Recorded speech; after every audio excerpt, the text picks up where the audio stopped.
Loading. All right, we're live. Okay, what's up, y'all? Is this 7 on the dot? Oh, it's 7:01. My apologies. 1 minute. But anyways, yes. Those of y'all who are about to come in here are probably watching the replay. Y'all already know we got this guy. Most of y'all might know him as Morpheus. Most of y'all might know him as an annoying extremist. No nuances. Wow. or most might know him as a straight truth comedian, but he's actually him. I'm not trying to say this in a disrespectful way, but I'll let him introduce himself. Go ahead. What's up, Young Grump? Thank you for having me back on the show. My name is LJ Young, the founder of SMD, Savings Minus Debt on YouTube, Savings Minus Debt. And I'm here to share my gift. I have a financial gift. I have the ability to see negative numbers psychologically. That's my gift. And basically, I help people own themselves. I use this gift to help people own themselves. Thank you. Yeah, that's what's up. Okay, own themselves. And all right, so we might as well go ahead. You know what? I'm getting tired of this little introduction like to some mainstream media. We're gonna get right into the meats and bones of it. I hope I said correctly. So, what do you mean by own themselves? What do you mean by that, my brother?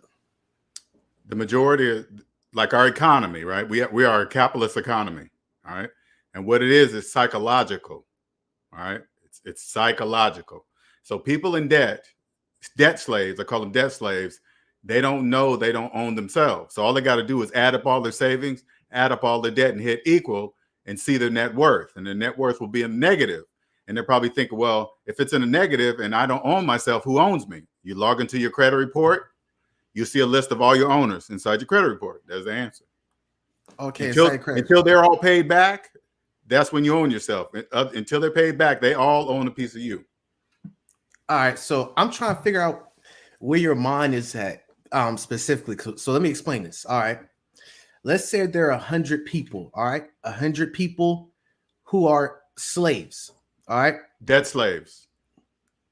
All right, make sure you say debt slaves because I don't want them mixing up with the slaves they see on TV and way back when and all this stuff. If you say debt slaves, they know you're specifically talking about debt. All right, so I stand corrected. Mm-hmm. We have 100 people who are debt slaves, right? Yes. And let's say they're in debt for $10,000. Mm-hmm. Okay. That's not their money. That's the bank's money, $10,000. Okay. They for some reason they got it in their hand, but it don't exist. They go to this casino. Hear me out now. Hear me out. Mm-hmm. They go to this casino. 100 of them play at the casino. 99 of them lose the bank's money that don't exist. Mm-hmm. One person, he uses the bank's money and he wins at the casino. He or she wins at the casino, mm-hmm. and they win $100,000. Let's say they win $100,000 for the bank. Mm-hmm. Are they still considered? They won $100,000 from the casino. From the casino, yeah, okay. From the casino. Mm-hmm. One out of those 100 people, one person won $100,000 out of that casino, mm-hmm. but they're in debt by $10,000. Are they still considered a slave? You see what I'm trying to see where your mind is at real quick. So I do. Yeah, I know it's gambling. I get it. And I always respond with factual mathematical answers. Okay. So you got to open up your calculator app. Okay, here we go with this here. All right. All right. I want you to put in negative $10,000. $10,000. Yep. Now take that calculator to the casino, and I want you to place a bet using that money on your calculator. Okay. I want you to walk in the casino and say, hey, I want to place a bet on whatever you see in the casino that you think is going to win you $1 million. Or you say, I want to place a bet. And they're going to say, okay, where's your money? You're going to say, it's right here on the calculator. Okay. And then see, what do you think the casino is going to tell you? What do you think the casino is going to tell you? Something psychologically wrong with you, right? You see what I'm saying? So see how people think so far ahead when they just start from the beginning. You don't even have any money to play. So why bother with the casino? Okay, I see. I just wanted to use that example because I thought about that earlier. Respond with mathematical facts, okay? Just remember. Okay. All right. Mathematical facts. Okay. I just want to see where you was going now. I want to see what angle. I want to see if you was on some. You wanted to use the calculator? Nah. I want to see you to be like, you know what?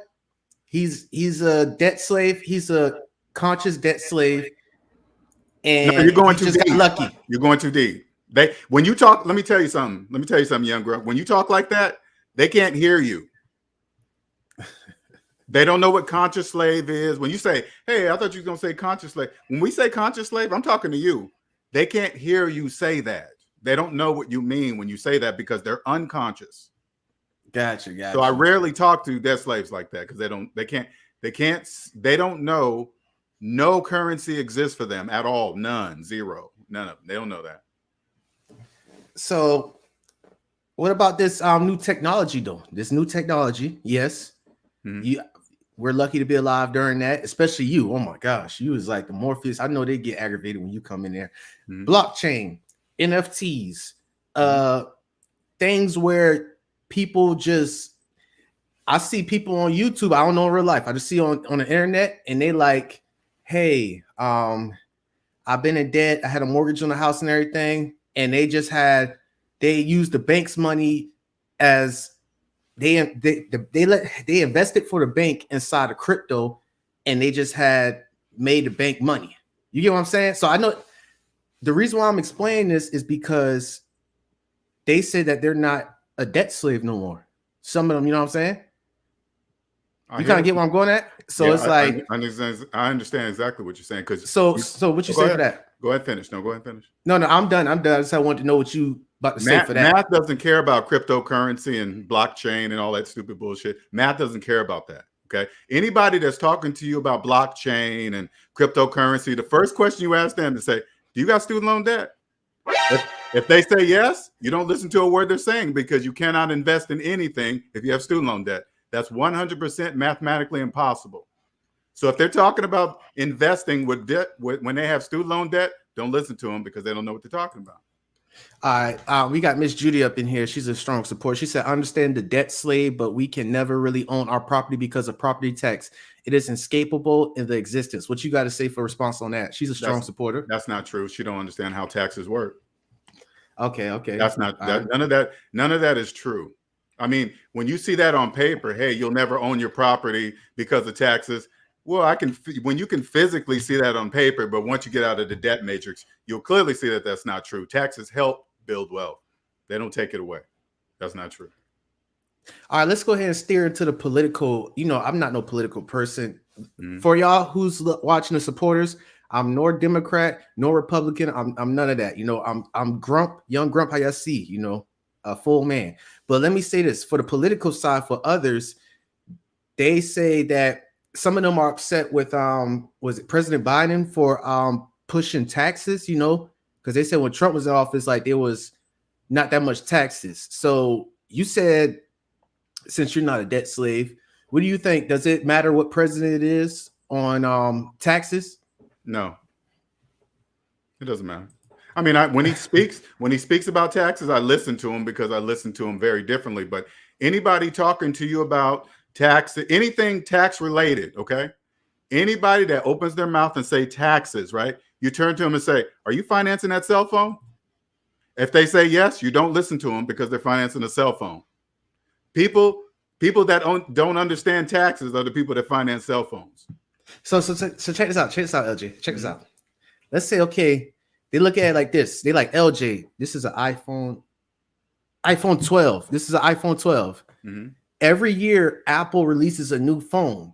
Yeah. Why are you saying it's wrong for me to finance a phone when every year they come up with a new phone, like a new car? So if I'm on a plan in a contract and I could turn this phone in and get money to put on a new phone, how is that being, you know, me being an unconscious slave in debt?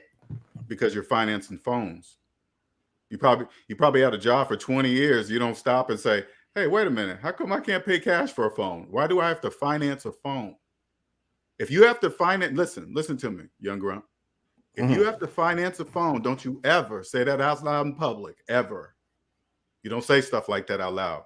To people that understand money, you never say you financing a cell phone. That tells me everything. I don't need to know nothing else about your finances if I find out you're financing a phone. And then that upgrade every year, that's how they get the debt slaves trapped into financing phones every year. They believe that's normal. Now I'm talking to you. They don't hear me saying this, okay? I know this is weird, but they can't hear me say. That's how they trap them in the loop. That creates the rat wheel turning. They don't know that. That's why they keep financing phones over and over, and then they're trapped at regular prices of phones. Phones don't cost that much, and they're financing them.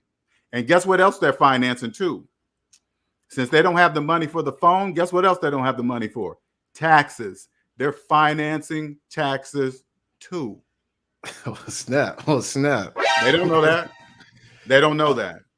Okay. So I got another supporter. He says, if you can't pay for it twice, you should not buy it at all. What do you think about that? I don't really go by stuff like that.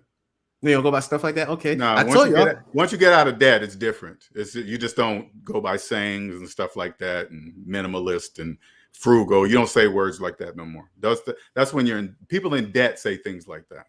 See, I told y'all, for some of y'all in the supporters who don't know LJ Sanders Mind's debt, he may come off as stubborn, but he's mathematics with it. You know, I'm just saying, I'm not saying you're stubborn. I'm just saying he made that feeling where somebody be like, hey, what the heck? Hey, what the are you talking about? What are you talking about? I'm a goddamn slave, LJ, huh? You know, I'm just letting y'all know that's just your feelings. Now, what you guys say about feelings towards people who are in debt?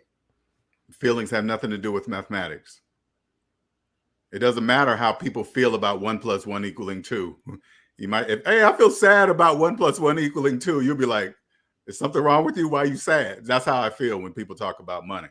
Math and money are one. The only thing that can separate math from money are feelings. So do you ever think about how people may some people may perceive you as being a cold-hearted corporation CEO type person? You know, like individual, for example, let me tell a story, a made-up story. Let's say somebody who worked for a corporation for 15 years, right? And their significant other had stage 4 cancer, and they're not able to go to that corporation that they had worked for 15 years. And that CEO was like, you know what? I'm sorry, we're gonna have to let you go because you know you're not able to. How do you you kind of get where I'm going at? People, some people may look at you like that. What do you have to say about that though? That's called business. When you come and you get a job, you're an employee, and then you have an employee number. If you find yourself attaching your only people in debt attach their feelings to a job. A job is a tool. The majority of people at jobs, they're there because they have to be there. Okay. They're not there because they just say, hey, I just want a job today. No, they have to be there because of the things that are parked outside that got them there. They're making car payments. That's why they're there. Okay, so real quick, I'm going to say another thing. There are individuals, you might not know, you know the Breakfast Club YouTube channel? Yes. So DJ Envy it was like 4 years ago, they was getting into it with this known entertainer called Dame Dash. He's an entrepreneur. I watched that one. Okay. So how do you feel about individuals who have the mindset of DJ Envy who have been spazzing at Dame Dash, talking about, I'll do this for free. You know, I love to do this. And he was talking about his job specifically as being a DJ for that show. What do you think about that? Well, he responds like that because he's a debt slave. Dame Dash clearly understands what I'm talking about. Okay. It's not, Dame Dash wasn't being rude. He was just trying to share something with him and he just wouldn't accept it. People with mortgages, if you try to tell them and show them, not just tell them, I can show them on a calculator and then they get upset. They're not really getting upset at me. They're getting upset at the calculator, right? But if they get mad at the calculator, that's their business. So he was just mad because he was a slave, because he's saying you can't just get up and leave, you know, leave right now and you're fired. That's what he means. Okay. And he just let y'all know, anybody who know about DJ Envy and the Breakfast Club against Dame Dash interview, DJ Envy apparently that's live. A classic right there. That's a classic. I listened to it too. I love it too. I love Dame Dash. I got his app and everything. You know, he's an entrepreneur, self-made man. But I guarantee you, if Dame Dash ever hear this, I guarantee you he'll reach out to me. Guarantee you. Okay, that's what's up. That's what's up. Shouts out to that. Hopefully he reaches this. He watches this. But with DJ Envy, apparently he lied about owning some shares in the Breakfast Club. He has said that just to get one up on Dame Dash. I just want people to know about that. So that's messed up. But all I gotta say is, for instance, I'm gonna go into supporters. He said, slaves, Sal's HQ, you know, a supporter for LJ, sure, long time supporters. Shouts out to you. He says, slaves hear me. Debt slaves hear me. They heard me yesterday. Family member debt slaves shun. What do you mean by that? Shun. He's like saying, yeah, shun, like that. Oh, shun. Okay, like New York. New York. Okay. Another supporter, M Hunt, she said, I buy phones every 4 years and I only buy phones at 300. Whoo! Oh, okay, LJ. This kind of remind me of that story you were talking about on Blue Books, and you had talked to an unconscious debt slave about a Camaro or SRT. And he was like, okay, you're selling the car, and you'd be like, let them hear their sob story about, I got my girlfriend pregnant and all that. Does that align to what you had told a while back? What you mean? I'm not quite. So you had said you had got real deep. Now I remember. For some reason, you said you had said a bold statement. Now check me out. With a DJ effect. Okay. You said a bold statement. You said that people should never step on the car lot. And I was talking about No, I didn't say people should never step on a car lot. I never said that. Okay, I said correct. You said something about stepping on a car lot and financing a car. That's what I'm saying. That's what I said. Okay. I appreciate it. My apologies. Now you correcting me. You said that you don't go to car lots. You say you go to Blue Books. Correct. And you collect from unconscious debt slaves about buy them in cash from unconscious slaves that are in trouble. Yeah. Does that align with the supporter M Hunt and what she talking about phones? Yeah. You kind of get what I'm saying? Yeah. Because phones are like about $1,500.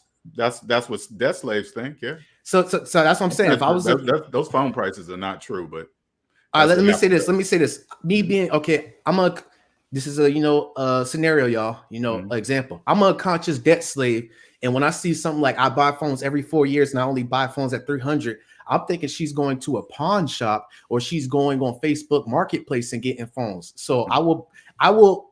My knee-jerk impulse reaction would be like I would kind of, shun upon her, not the New York term, shun, shame her by saying part of the program. That's part of the program for you to do that. Yeah. Explain that real quick.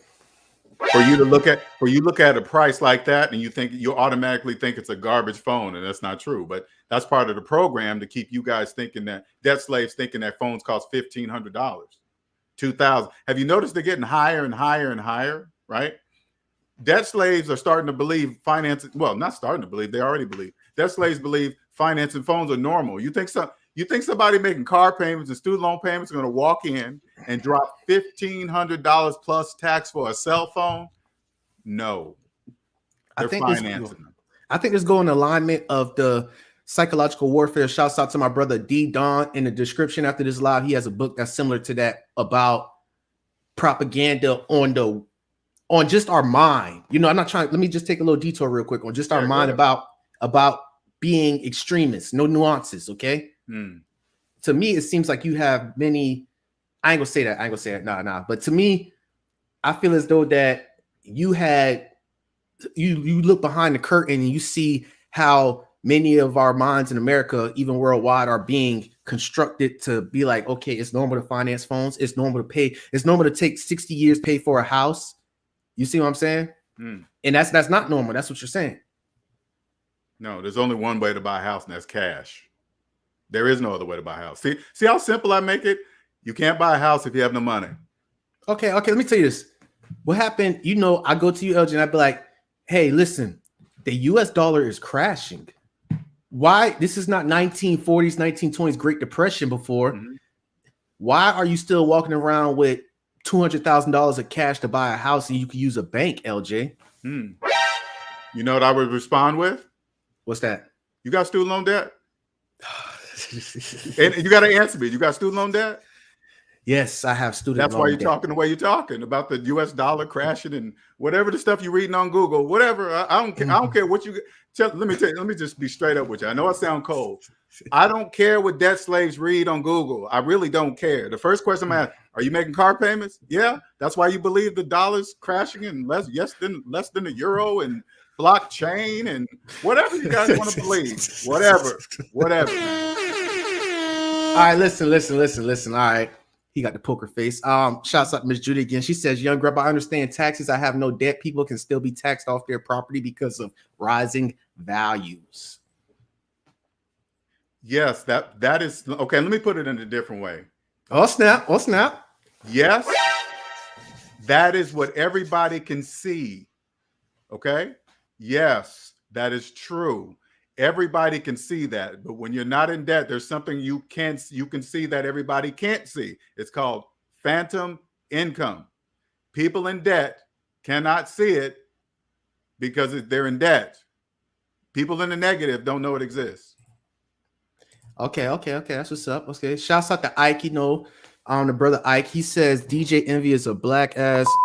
Okay, so I appreciate that. And he's The Millionaire Next Door. That's a good book. That's a good book. The Richest Man in Babylon and all those. Those are books. What do you got to say about people who are unconscious debt slaves and they watch some promo on Instagram ad and they talk about, if you're going to be wealthy, read this book, The Millionaire Next Door, or The Richest Man in Babylon, or Rich Dad Poor Dad by Robert Kiyosaki. What do you guys say about that?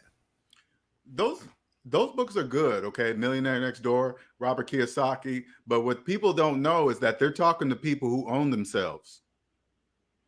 People will read those books. You can't, once you own yourself and then you reread The Millionaire Next Door, you'll understand what he's saying. You own yourself first, reread Robert Kiyosaki's books, and then you'll understand what he's saying. But until you own yourself, you don't know what they're really saying. All right. So another thing, you know what? I'm gonna go ahead and get a roses to you. I'm gonna give an air horn effect, and I appreciate you. Now, hear me out. Hear me out. Now, I appreciate you because some people may look at you as coming off stubborn or cold-hearted, but you're just doing math and you don't care about feelings. Correct. I respect that. But I appreciate you, and I'm gonna give you flowers while you're alive because there are many individuals who I believe who are in your set of shoes who are not debt slaves, who own themselves, right? But for some reason, I'm seeing that they're like a guru or they're like a prophet towards people who are unconscious debt slaves, and they're doing some type of strategic marketing towards them. What do you guys say about that? Why wasn't you on that bandwagon with it? Because that comes second. First, I earn people's trust. Once I earn people's trust, the money comes. We might go ahead and cut this off short because I'm trying to understand how you're saying this correctly.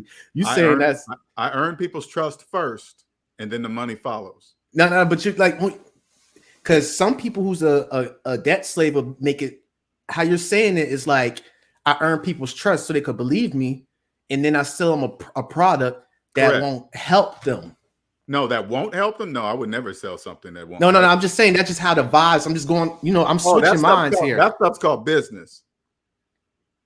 That stuff's called business. When you own yourself, you will see products like that 15 miles away. You'll see them coming. You're like, oh, that's not for me, because you own yourself. So you the way you look at business. Once you own yourself first, and then you look at business, you're like, you will know exactly what's directed towards you or not. I know the majority of what everybody sees in ads, they're not talking to me. Because none of that stuff makes any financial sense at all. So I don't listen to it. Okay. And I'm about to say, Miss Judy, I know you're a long-time supporter, but I promise you, I had talked to LJ behind the scenes, behind his YouTube and everything, and he's the most nicest, like a Black Bob Ross kind of. It's like he's very mellow out and he's cool. He helped me on some of my financial stuffs because I was an unconscious debt slave at once. Now I became conscious debt slave. So Judy, I see how the knee-jerk reaction is making you have that assumption of him, but I promise you behind the scenes he's not like that. I mean, it's hard. I'll let you speak for yourself about it. Go ahead, LJ. She's just telling me her feelings about me. What's the big deal? She's telling me how she feels about me. She has a right to her feelings about me. Thank you for sharing. Then we just move on. I respect that because usually some personal, man. It really is nothing personal. I don't really listen. This sounds crazy. I don't care how people feel about the calculator. I don't care how they feel about the calculator. That doesn't even make sense to me. LJ. Why would I care how a person feels about a calculator? Just doesn't make sense to me. I just don't know. I applaud you, LJ, because usually somebody who sees that criticism or that response that's from somebody who make an assumption off you, usually the person responsible be like, man, you don't know me and all that. You're gonna be a damn, you know what I'm saying? All that, all that good stuff. But it just let me tell you something. Let me tell you something. When you're in your business, you better have this attitude when you do your business. You better have this attitude. It doesn't matter if other people bring their feelings into business. That's their problem. Always remember, that is their problem. I never bring it. You better have this attitude when you're in business. Better have it. Okay. Debt slaves are mad at this live goes on left and right. So, Grump, you really getting straight start to the point. LJ on point. All right. If I have, okay, here we go. Hmm? James, if I had $200,000, why would I buy $150,000 cash if I can give them $50,000 and know I don't have a student loan debt? Okay, let me reread this question because I don't quite get what he's asking. If I had 200,000, why would I buy 150K cash? Buy what? House. Buy Probably a let's just say house. Yeah. Okay, house. If I can give them 50 and no, I don't. Okay, so what he's saying is this. Okay. Why would I pay the price that's on the sticker price of the house? Say like the house is $300. This is what he's saying. He don't know he's saying this, right? The house is, say like the house is 300,000. This is what he's saying. Why would I pay? No, he already said, okay, let's go with the 150. Say like the house is 150,000, right? He has the money to buy it in cash, okay? But he says, why would I pay 150,000 when I can give him 50 and pay more for the house than what it's worth today? Why would I do that? That doesn't mean, instead of paying 150 what they're asking, I'm gonna finance it and give them $250,000. You see what I'm saying? It don't make no sense. None. You gotta have, and this is what he doesn't see, okay?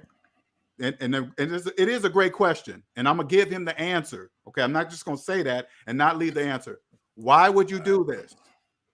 If you walked on there and paid $150,000 for the house, you will never have rent or mortgage again for the rest of your life. That's why. While millions and millions of people think rent and mortgage is normal, you pay cash for a house and you never have rent or mortgage again for the rest of your life. That's why. Okay. Let me go keep them down. The Alien Ross.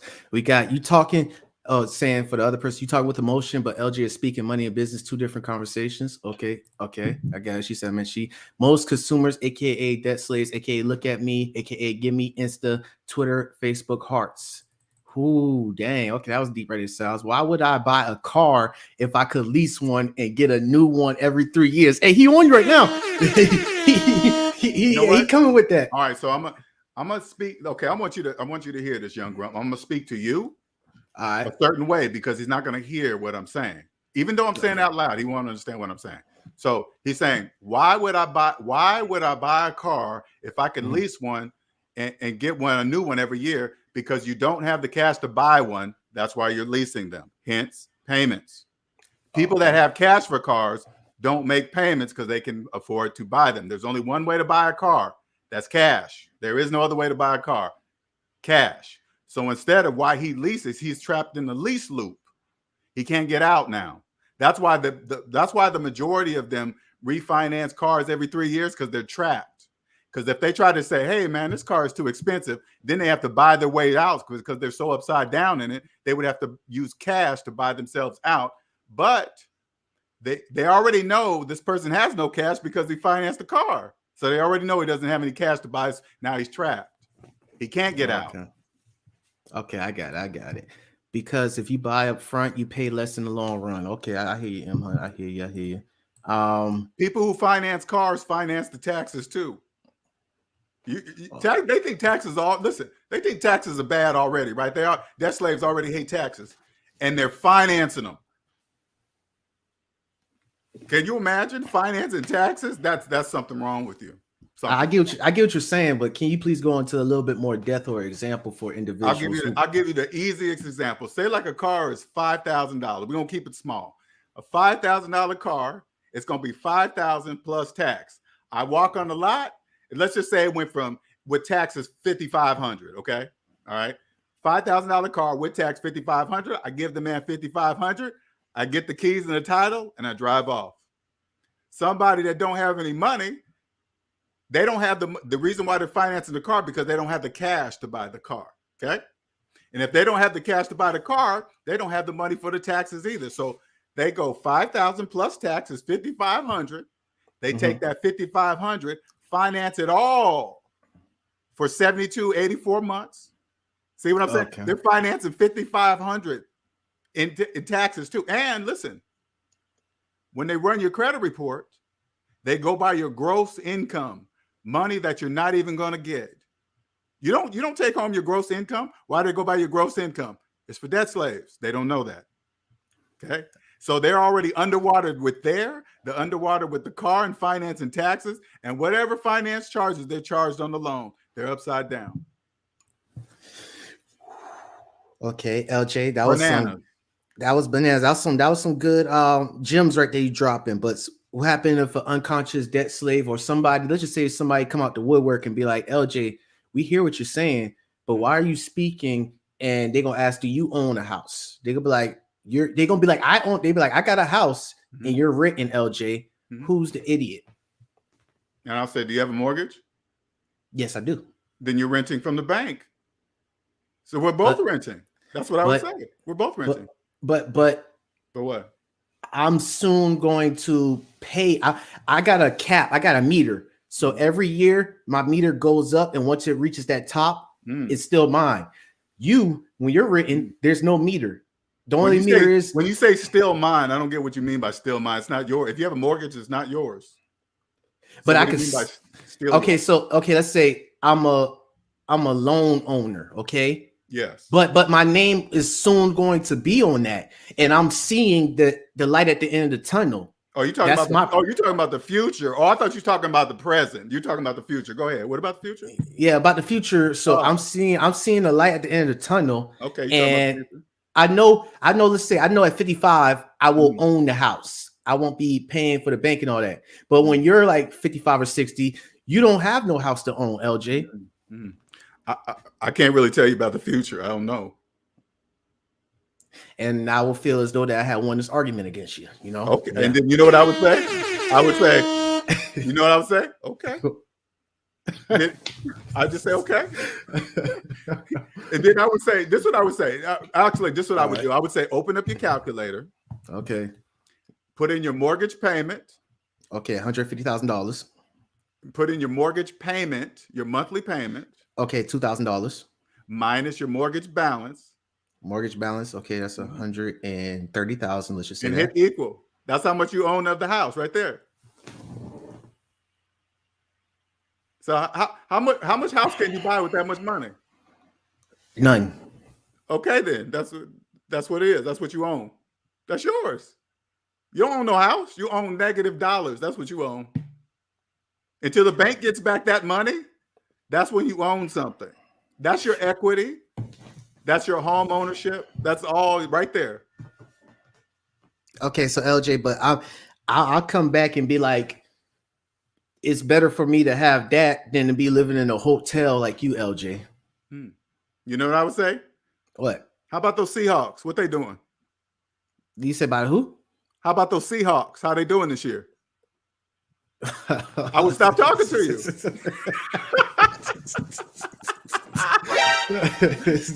I would stop talking to you. I like how you try to stop wasting my time, because when you own yourself, listen, when you own yourself, you know time is the priority thing, right? You never forget that ever. So you just stop talking. You don't say anything.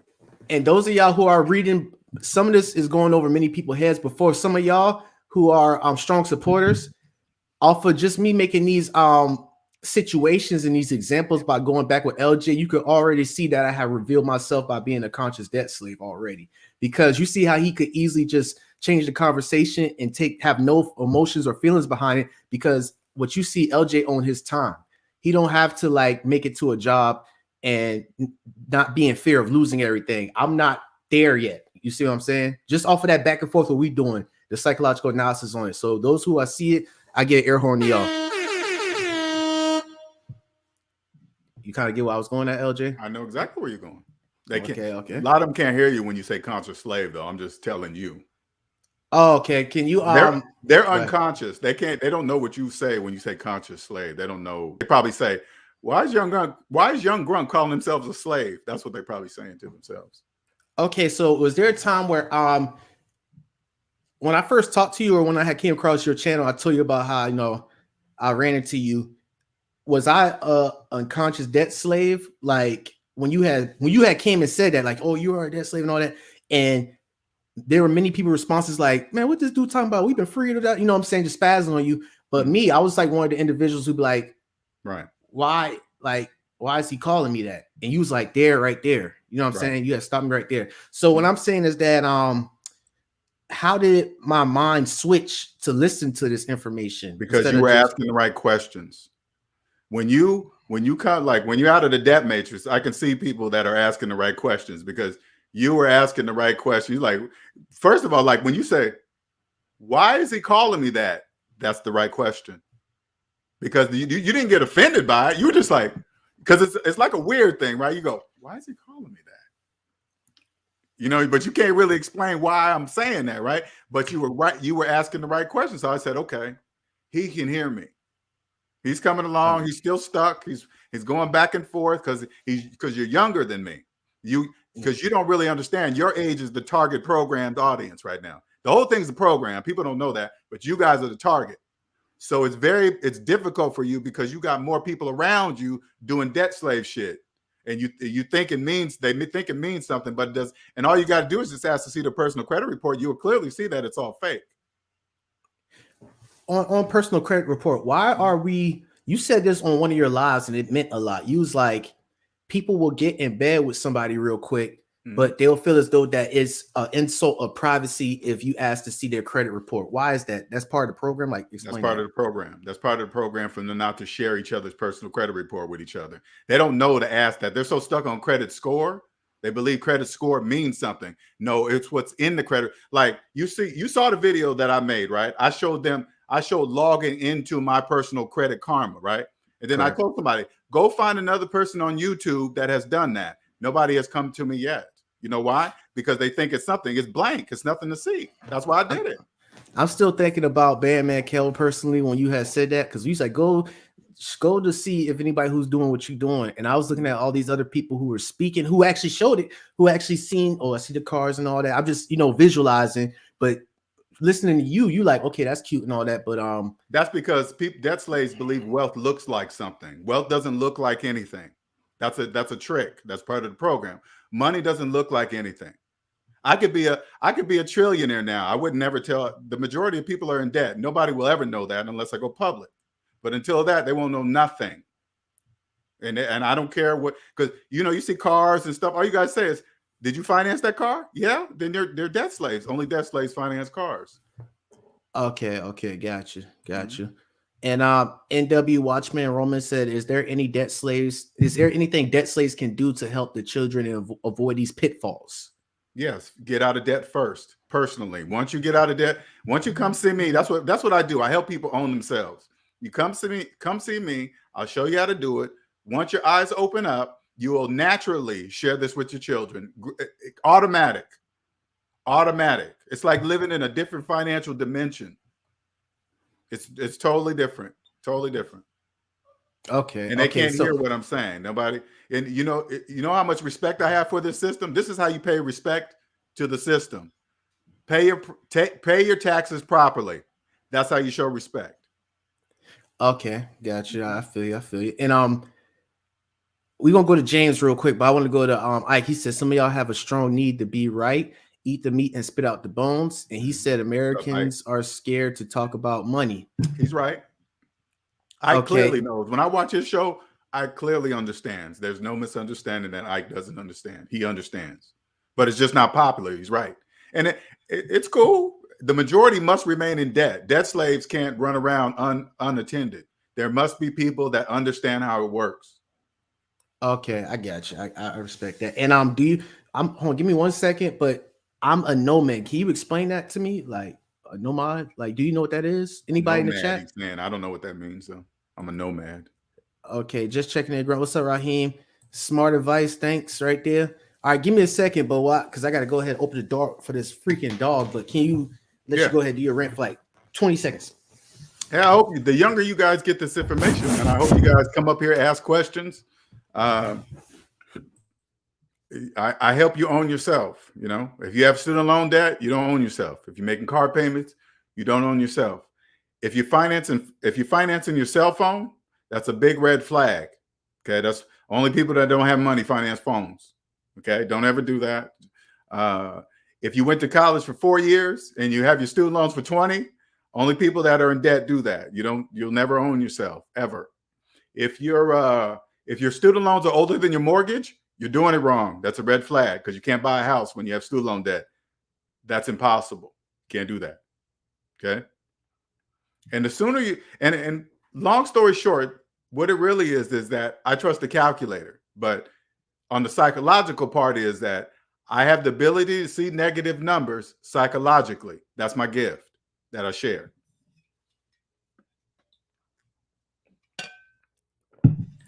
Trying to put my headphones in. I didn't hear what you was going on, but you dropped some knowledge, you dropped some gems, I'm pretty sure.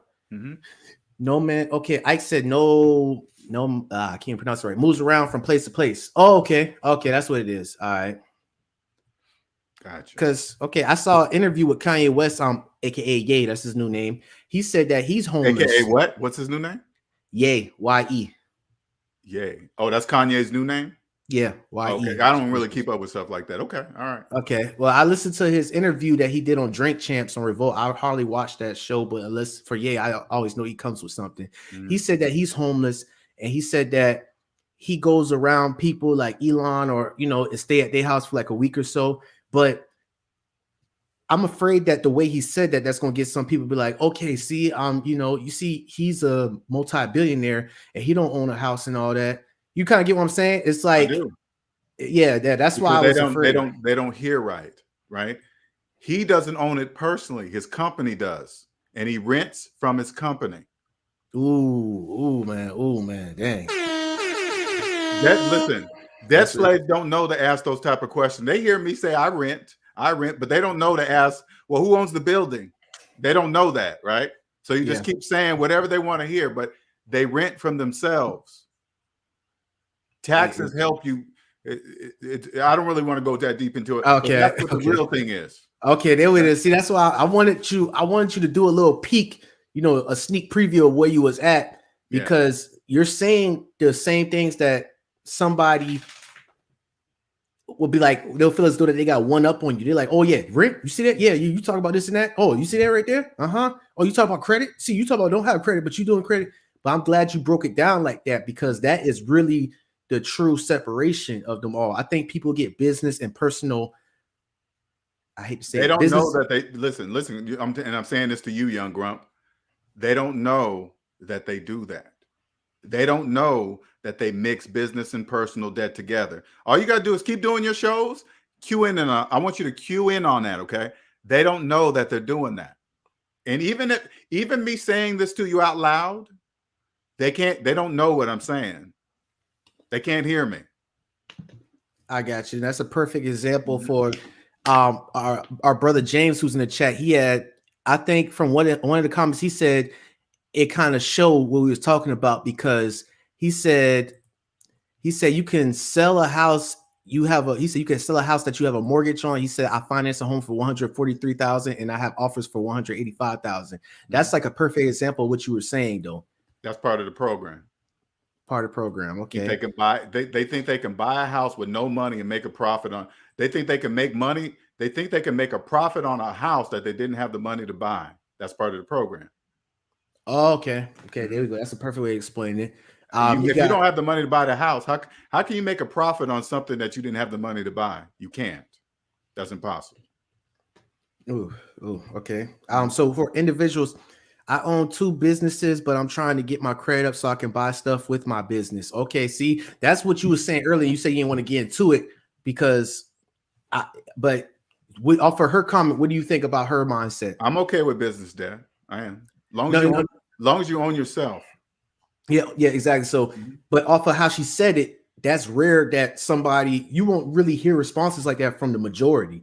You know what she's saying? This is what she's saying. When you do that, when you do that, it's a business expense. And then when you keep all your receipts and you do all this other stuff, and then you get to write all that stuff off. And plus, you get business discounts because you have a business. So not only do you get business discounts on the product, you get tax write-offs on the product that you buy for your business. Yes. Shouts out to Nicer. I appreciate that. You know what I'm saying? She said, you up in there, squad. Yeah. And what you saying, you're right. Because you said one word that not too many people will be saying, or they'll just say it unconsciously, which is called write-off. Right. But And that goes under like what? People in debt can't write off anything. They can't write off taxes. Nothing. Okay, but you see how when you said write off and you said that you like how the tax system is and you respect it. Correct. That speaks volumes right there. So if I was just new listening to this, I'd be like, oh, okay. I don't know nothing, but you know something, and I'm gonna keep on doing some research and looking into why. Well, the tax system is the backbone of the whole thing. If they didn't force people to play, they wouldn't. Exactly. So check this out. Just off of me, let's say if I'm being fresh and I'm tuning into the show, and you saying just off you saying that, oh, taxes is the backbone of the economy and all that. Yes. My intuition will go off, my senses will go off and be like, why would he say that? Let me go ahead and look. Why is he saying that? Why does it seem beneficial to him? Instead of me being like, oh, he don't know what the heck he talking about, this Boston Tea Party and all that, you know what I'm saying? Like the history and all that. You remember the Boston Tea Party when they dump all for the taxes from the UK I remember the history books, yeah. Yeah. They taught us in school. I remember reading about it in school, yeah. I like how you just stay in the present with it. You like, okay, yeah, that's cool and all that. Yeah. So the present's the only moment that matters ever. So what about like the stock market crash? You know, like in the 1920s, I know you say, oh yeah, history. You not having the concern of history. I'm not saying that in a disrespectful way, but you not having the concern of that, or I'm not saying that I don't have a concern for it. I'm not saying that. All right, okay. Well, you with the Boston Tea Party thing. So I'm pretty sure if I tell you about the 1920, I think stock market crash, do you have some type of? Are you in fear of that happening again? Because no, it will happen again. I don't know when, but it will. I'm not okay. I'm not in fear of it. Long as our economy is capitalist, I don't really care what happens. Okay. Because in order for a capitalist economy to work, the majority must be in debt, and I'm not part of the majority. Oof. Without the majority being in debt, a capitalist economy could not work. And you're probably thinking, how would I know this? Right? I don't have car loan debt, right? If debt slaves thought if every debt slave thought the way I think, car loan debt wouldn't exist. Car lots wouldn't exist. You understand? Car lots wouldn't exist because there would be nobody walking on the car lot financing cars because people that understand money don't finance cars. I don't believe I'm a home. I know there's only one way to buy a house. That's cash. If I don't have the money to buy the house, I can't buy a house. Okay. I'm gonna go with Ike real quick. Everyone must take advantage of corporate personhood, get an EIN, employee identification number, and do things with it. Correct. But I strongly suggest you this. If you don't own yourself, don't worry about an EIN number. Don't worry about that.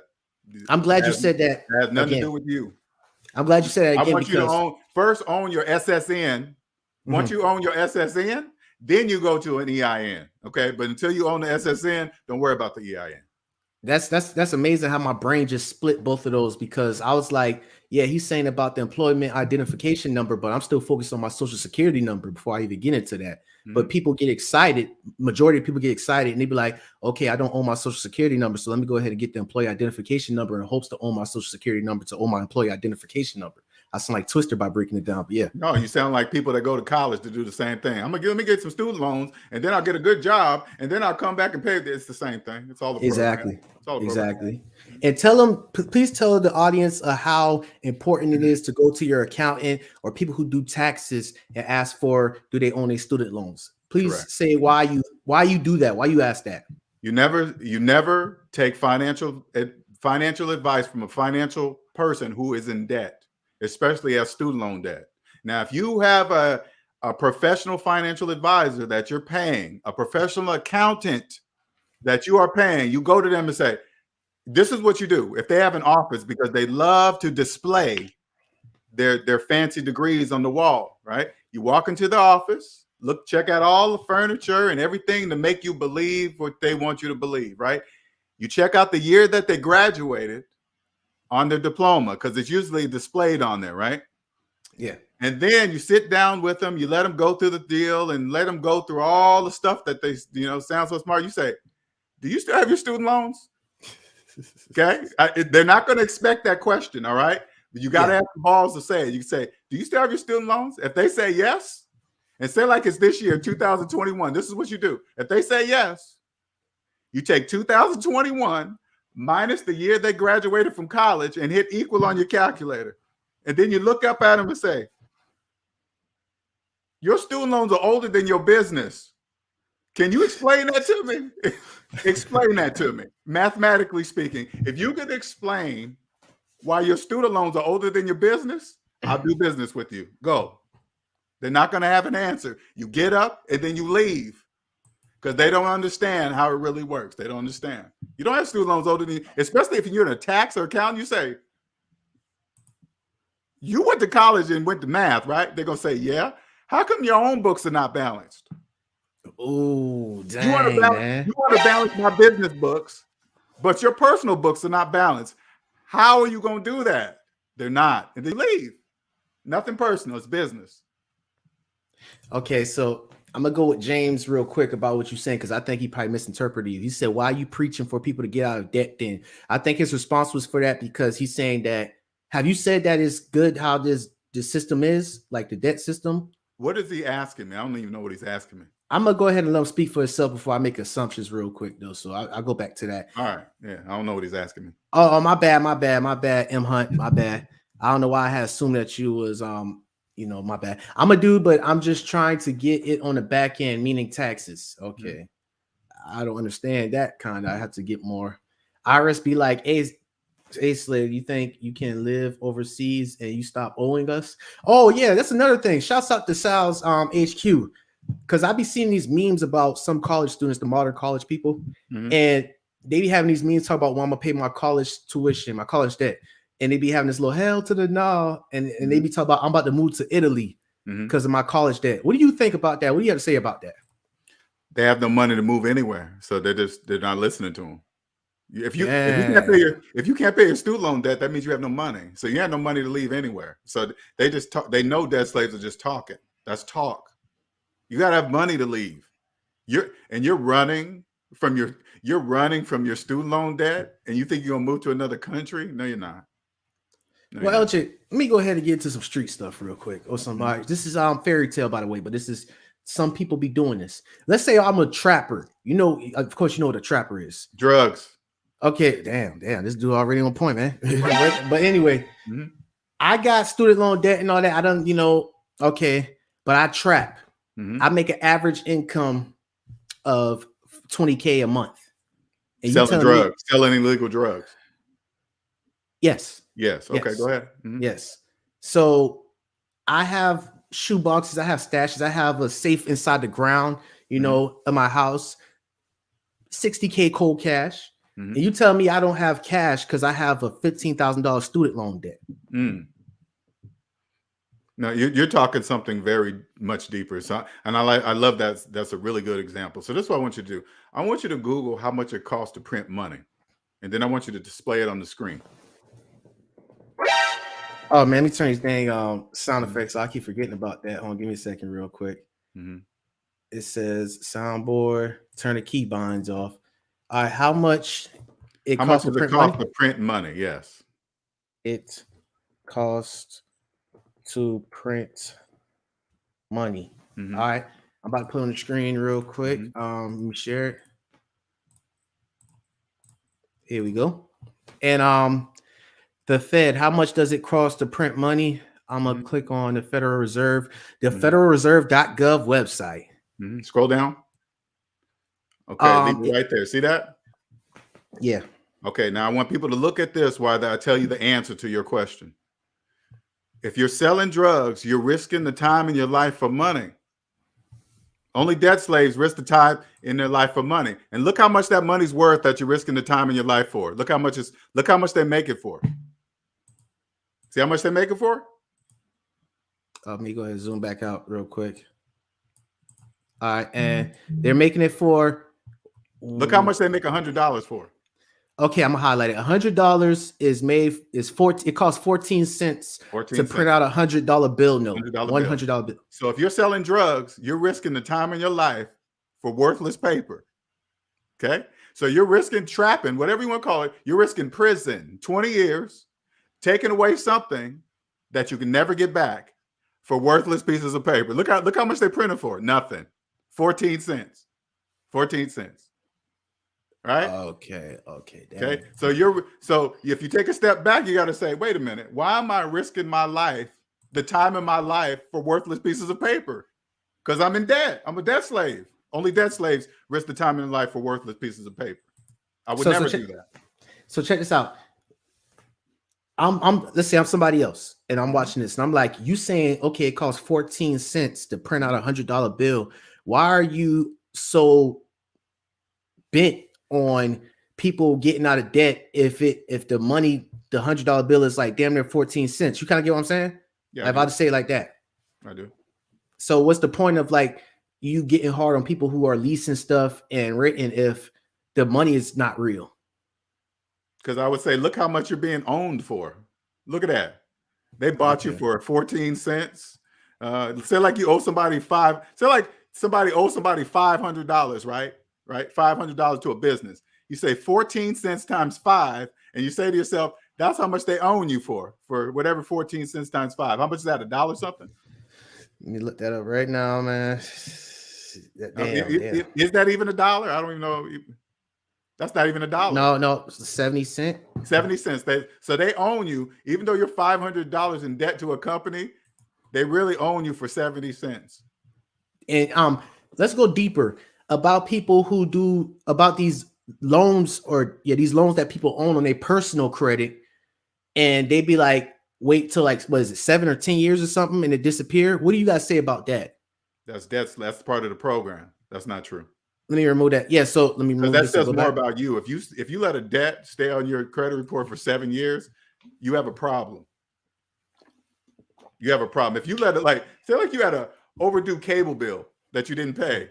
If you let an overdue cable bill stay on your credit report for 7 years, you have a problem. And can I piggyback off what you say? I'm feeling as though that you say you have a problem because the program, the system, and the mind, the behavior pattern. No, you got to just look in the mirror and say, why would I leave $100 bill on my credit report for 100 years? I clearly made $100. I'm clearly going to make $100 in 7 years. Why is it there? And this one thing you had enlightened me, like I believe last year, because I used to always think like if these credit reporters, these credit people who are trying to collect debt that people own, that owe them, why are they selling it? Like after the years go by, they'll package it up and they'll sell it off to another credit company for like 10 cents to the dollar. And I never understood it until you told, last year, until you pulled this up. You know what I'm saying? And what I'm pulling up is it costs 14 cents to make $100 bill. And when you said that last year, when I'm telling you that debt slaves don't know that. Okay, even though we're showing this on the screen, I'm telling you this, Young Grump. Even though we show them that, they don't know that. I'm sharing that with you, so you know that. It doesn't matter if we show it on the screen; they don't know that. Okay, I get it. They don't know that. That's deep right there. What do you guys say about trick bag shawty? If you sell your time for money, then you're a debt slave. What do you say about that? You're just telling me his feelings. Time is the most precious thing we have. It is, because we're going to be dead one day. Of course it is. That's default. I mean, think about it. You're going to be dead one day. So time is at the top. Yeah. Time, money. Period. I mean, it's so simple too. Are you going to die one day? Yeah, time. You know what? Let's go back to, I'm not trying to get too much of your personal life, but I remember a while back you told a story. I'm open book, man. Stop hesitating. I want you to I want you to explode. Once you get out of debt, you're going to take off, Young Grump. I appreciate that. Leave out those feelings. Leave those feelings out. Okay. LJ. So LJ, as y'all don't know, he's one of my mentors with this, especially with the financial thing. He's saving me 20 years of my life, and I appreciate that. So can you tell them about that time where your truck had broke down and you said something about AAA and you had the smoothness of it because you was like, debt free? My truck broke down. Like you said, like you was with your I think your significant other. Oh yeah. My truck had broke down. Some belt broke. But when you're debt free, you don't have debt. I mean, you don't have stress. Yeah, right? Stress. Okay. So things like that don't overtake you when machinery, because it's a machine. A car is a machine. Of course, it's gonna break, right? How you respond to what is gonna break is totally up to you. So I'm just thinking, when it broke, it was a nice day. We wasn't far from where we was going. We walked, called AAA. I already had AAA. AAA picked up, brought me to the shop. AAA had a car to bring me into a rental car, I was in and out just like that. Boom, done. Okay, so you being stress-free because you're debt-free, as opposed, let's say to me, I'm using the character again. Let's say if I was with my significant other and the truck break down, I'd be like, man, what the? Okay, I try to press the sound effect and it didn't work. What the bleep? Right. How much is this going to cost? Right. I'm only here for a weekend because I got to be on work on Monday. Right. That's the stress that will slowly. That's your mind. That's your mind making up shit. None of that is true. What's going through your brain right now? It's just your mind just making up stuff. Hey, oh man, bleep. What the bleep? I'm gonna do this. I'm gonna miss that. You can tell the future. No, that's your mind making up stuff. None of that is true. And you gotta be strong enough to catch your mind doing that. You got to stop and say, when something pops up in your brain like that, you got to stop and say, wait a minute, is that true? Then if it's not true, you'll know right away it's just your mind making up stuff. I got you. You got to be strong enough to catch it. It's almost the area where you said, why is he calling me that? You know what I'm saying? Okay. It's that same kind of transfer. You know what I'm saying? I get that inner feeling right there that that's called the inner voice that people don't listen to. Oh snap. Okay, so Sal's HQ, I swear New York, let me read on the big screen. I swear New York State probably has the highest population of debt slaves out of most. If you are not a 9-to-5, people think you selling drugs or living off another human. Oh, for you, Sal's HQ, so you don't have a 9-to-5 over there and people won't think you're a trapper and all that. That's what you're saying. Because that's TV and rap videos. And what do you guys say about that with the rappers? Honestly, can you expose some of these rappers? No, that's called business. I would never do that. Okay. If they're doing it legally, I don't care if they're showing you guys cars and jewelry and diamonds. If whatever they're doing legally, it's called business. If you want to believe what they're showing you, that's totally on you. I'm not speaking from Bandman Kevo point of view. Matter of fact, I ain't gonna bring him up because you might not know who he is. But I do know who he is. I do. He has a purpose. He has a purpose. Well, Bandman Kevo, that's different. But I was talking about like rappers like Fetty Wap, which is the rapper, the one-eyed rapper who was a big all-star a while back. What about him? He had got popped for 100 kilos of fentanyl and all that. So I was speaking from that term, like, yeah, these rappers, they're getting that. And then I look back on some of these contracts that some of these rappers have, and they get some of them, not all, some of them get a loan, let's say $150K loan up front. And they don't own their masters or nothing. So it's like they get that lump sum of money. It's kind of similar to like the banks, right? Do you agree? It's called business. It is. It's called business. You're right. It's like this. Right. Put it this way. I put it this way. And this is not bragging. If guys like that would have come to me first, the record companies wouldn't have been able to take them like that. Okay. That wouldn't have happened. I don't know anything about the record business. Nothing. But I own myself. And I'm debt free. I live in a different financial dimension. So it doesn't matter what they say. If they say something that doesn't make mathematical sense, CENTS, I'm not doing it. What do you mean? You get all the masters? You own everything? You own my life? No. Keep your money. No, thank you. Ooh, that's deep right there. That's deep. They wouldn't even know how to respond. They'd be like, what do you mean keep my money? Keep your money. You're not going to own me? Own me for money? No. I appreciate that. I had dropped the link for some of those individuals who had wanted to speak or have a personal question that they want to ask and all that. But you're right about I like how you said that you know nothing about the record label business, the music business, which is true. But the way you said that CENTS, that was powerful right there. If it don't make sense, you automatically like the flags will raise up on you. Like, oh, hold up. So that's any circumstance, no matter how they try to like make it complex or how good they make it sound or sweet, right? I don't care what business, what does what. I don't care. All I need to know is that our economy is capitalist. That's all I need to know. And I have the ability to see negative numbers, which millions of people do not. Period. Psychologically speaking. Oh, that's real deep right there. That's deep because it's you got some people they get what you're saying, but let's say if they come across a complex, or not even say complex, they come across something like, hey, if you do this, you will make this amount of money, but you gotta you get what I'm saying? You see how they try to package it, the business type stuff. Why is it that many people fall for that business tactic? Because they don't own themselves. They think getting rich is fast and quick, and they think it looks like something, and that's just business. If they sell you things that don't make any mathematical sense, that's called business. I would never finance a phone. That makes absolutely no sense. None, zero. But if people do that, congratulations, Apple. I'm not, hey, whatever. I get it. Sell your phone for $5,000. I don't care. Whatever. So another question, LJ. We're gonna talk about guys who are around my age bracket. What do you guys say for individuals? You guys are the target. I'm telling you, you're the target. Okay, yeah. So what do you guys say about guys around my age bracket about who are having kids or who are thinking about having kids or in the process about that? Mm-hmm. Like, what do you guys say for those individuals? Like, how is it a good move for them to have? Like, because some people be like, when I have kids, it motivates me to go harder to, have to provide better for them. Since you say you're a business guy, how would you feel about somebody who don't own themselves having a kid? That's what I would like, let's just say me. Go ahead. What you say? Okay. Open up your calculator. We go in there. Add up put in your savings. Savings, okay. Minus your total debt, and then hit equal. All right, minus my total debt. Okay, which was all right. All right. That's how much money you have to have a kid. You ready to have a kid? Nope. Okay, then. I just answered your question. Done. That's it.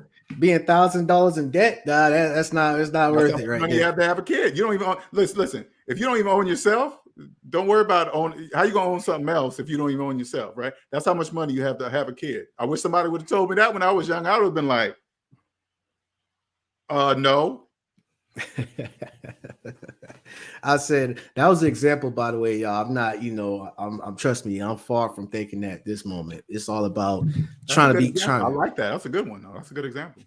Yeah, because I realize I'm within brothers who are in my age range we don't, even some of them who don't have fathers in their life, or it don't matter. It just, when they become a young man, it's like having kids is like part of the program kind of for them.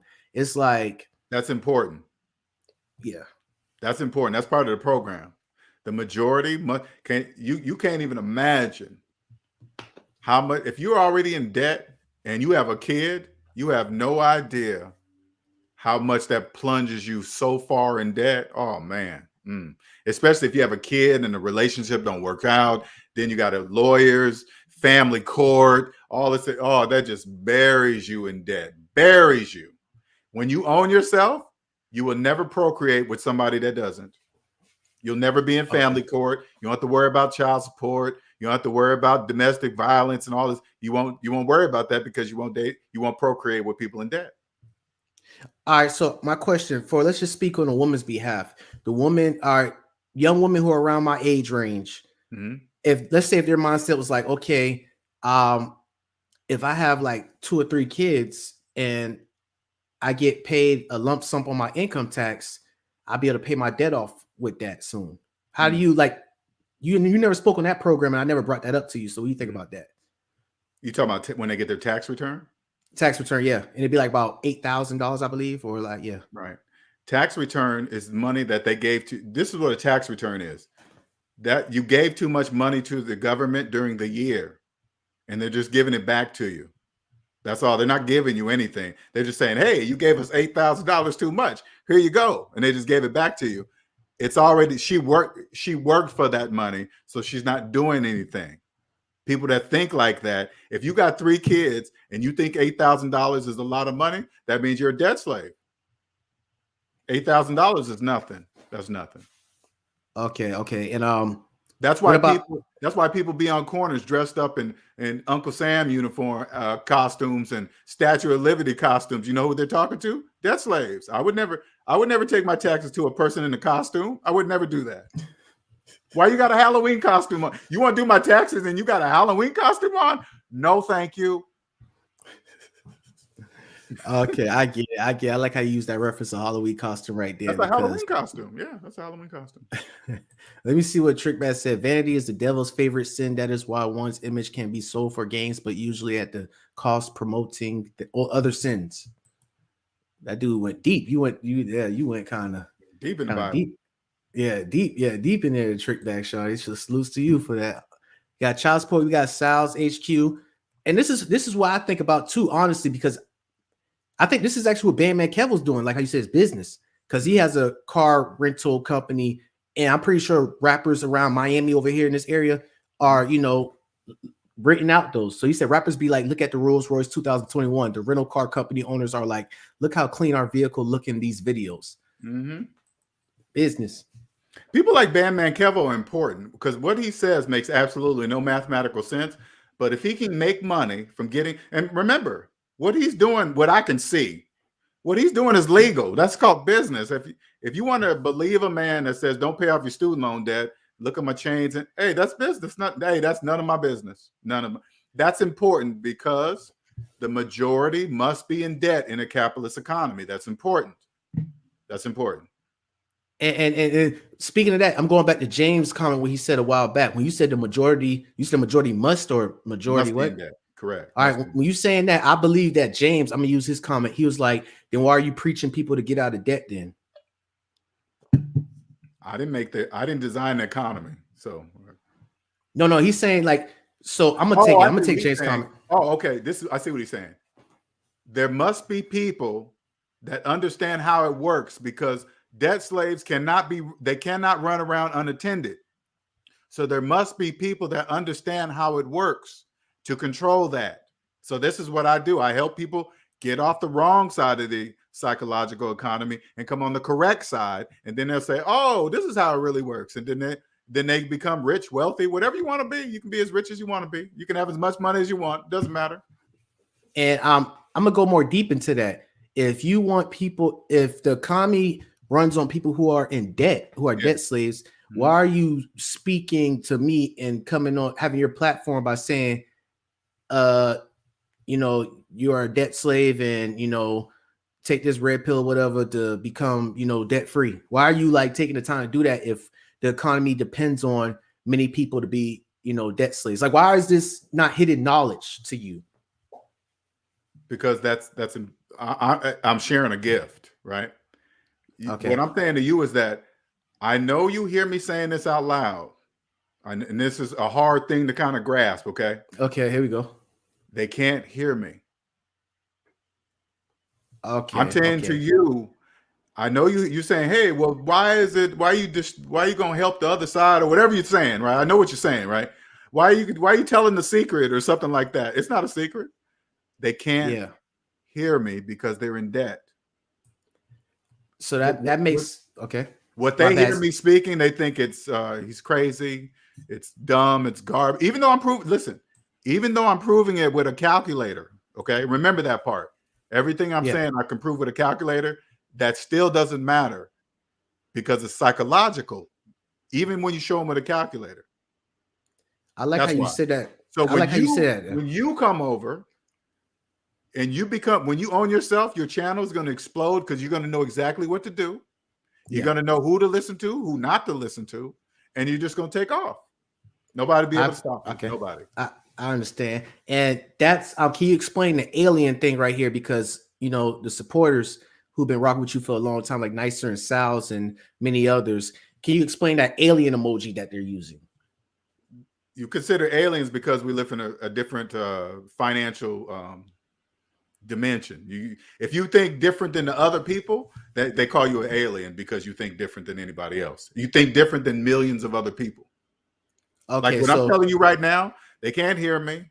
Millions of people don't know what I'm saying. I can say it out loud. Hey, I'm just using the calculator. They still won't understand what I'm saying. They still don't. Then you're considered an alien. And I get it now. It's a psychological thing. It's thing they see. You grow up seeing aliens on TV. They think aliens really look like that, but they totally forget. Wait a minute, that's TV. That's a costume. Aliens don't look like that. That's not true. It's just people that think different than millions of other people. That's it. It's the ability to see the obvious through emotions. I like how that goes along what you were saying recently about like how it's a psychological thing, and that alien thing is a perfect way of you explaining the whole economy is psychological. Like lower class, middle class, upper class, those economic classes, they don't even exist. I was just about to, you read my mind. Wow, that's crazy. I was just Now that's deep right there, because like I said, the aliens, or even on the news or TV and all that, they'd be like, oh, such political, this is going to cause the middle class to create a gap in that's like, what do you call it? Is that slave explaining? Explain That's that. that's called a program. A program, okay. It's a program. Because I've been hearing that a lot. Economic classes. So when you hear things on the news talking about, hey, middle class this, upper class this, just don't listen to it. That's a program. There's nothing to do with you. Okay, when I hear that, I don't pay attention to it because it doesn't exist. There's only two classes: the debt class and the non-debt class. There's only two. Okay, gotcha. And shouts out to William up on here. He was like, LJ, how do I own myself? Come see me. Yeah. Matter of fact, speaking of that, let's go ahead and like what do you mean come see you, man? Like, what the website, what it is? Savings-debt.com. Dang, man. Savings-debt.com. I was just or email me at savings-debt@gmail.com. Let me go ahead and I'll pull that up real quick. Let's check you out real quick. So this is what we're talking about for individuals who want to, like, you know, own themselves, or who want to get the. This is okay. Here we go right here. You know what I'm saying? It's still official. He got the cookies in there. Schedule a consultation. You just, it's that simple. It's very self-explanatory. I got to redo the schedule consultation. I changed something there. It ain't work right. So share my email too, please. All right, share your email. I'm trying to do something else with that website. Savings minus debt at gmail.com. Savings-debt@gmail.com. Okay. I put it in the comments. Let me see if I have spelled that correctly. I'm gonna highlight it real quick. All right. Come on. Like, why is it taking forever to load now? All right. Yeah, that's correct. Yeah, that's correct. Mm-hmm. That's so for you, William, and many others, if y'all want to, like, get more into depth and, like, taking it very serious, you could email him like that. If you ever want to own yourself, come see me. Oh, that's deep right there. That's deep right there. That's so. How, I got a question for you. How are you feeling now? Like, like your day-to-day stuff. Like, do it be on some? Do you even have a alarm clock, or like owning yourself? How does that feel now? It's different, because when you own yourself, say like you go out about 3 o'clock, you go to the store, right? 3 or 4 o'clock, and you get the afternoon rush hour, people buzzing around, getting off work, right? That's no longer a part of your life anymore. You see everybody moving fast because you don't have to move like that anymore, right? You know what they're doing. They're coming and going, and they got to hurry up and get this and dinner and all this other stuff because they're in debt. So they got to hurry up. Like when you get out there and get caught in, it's temporary, and it was an accident because you didn't look at your clock. Like if I get caught in afternoon traffic or morning traffic, it's because I didn't look at my watch or I had an appointment. Other than that, I don't get in that mess. I get out to about 10 o'clock, 9:30, 10-ish, and then 2-ish, because that's like the sweet spots because people at work. I get stuff done, and then I get home. You get out the way. Okay. Get out the way. And that feels good. That's a lovely feeling right there. Hopefully, like, and it's like the Matrix movie. When you see people just doing all that shit, walking around, it's just like that. It's just like that. Oh, okay. So it's just like that. Just like that. And it's like, it's kind of feel like, I'm not trying to use these references, but it's kind of like you split in through kind of. It's like they're moving fast, but they're like moving within around you kind of. You're walking slow. They don't know they don't have to live like that. They don't know that they always have to be like when you're in a rush, looking at the clock like that. I gotta hurry up because the clock owns you. That's why you keep looking at it. I don't look at the clock. I don't care what time it is. I never look at the clock ever. I don't know. I don't even know what day it is, what time it is, unless I have an appointment. I never rush. I don't rush. When you rush, that means the clock owns you. No, sir, I ain't rushing. No. I get what you're saying. I get what you're saying. And for you, let me tell you something.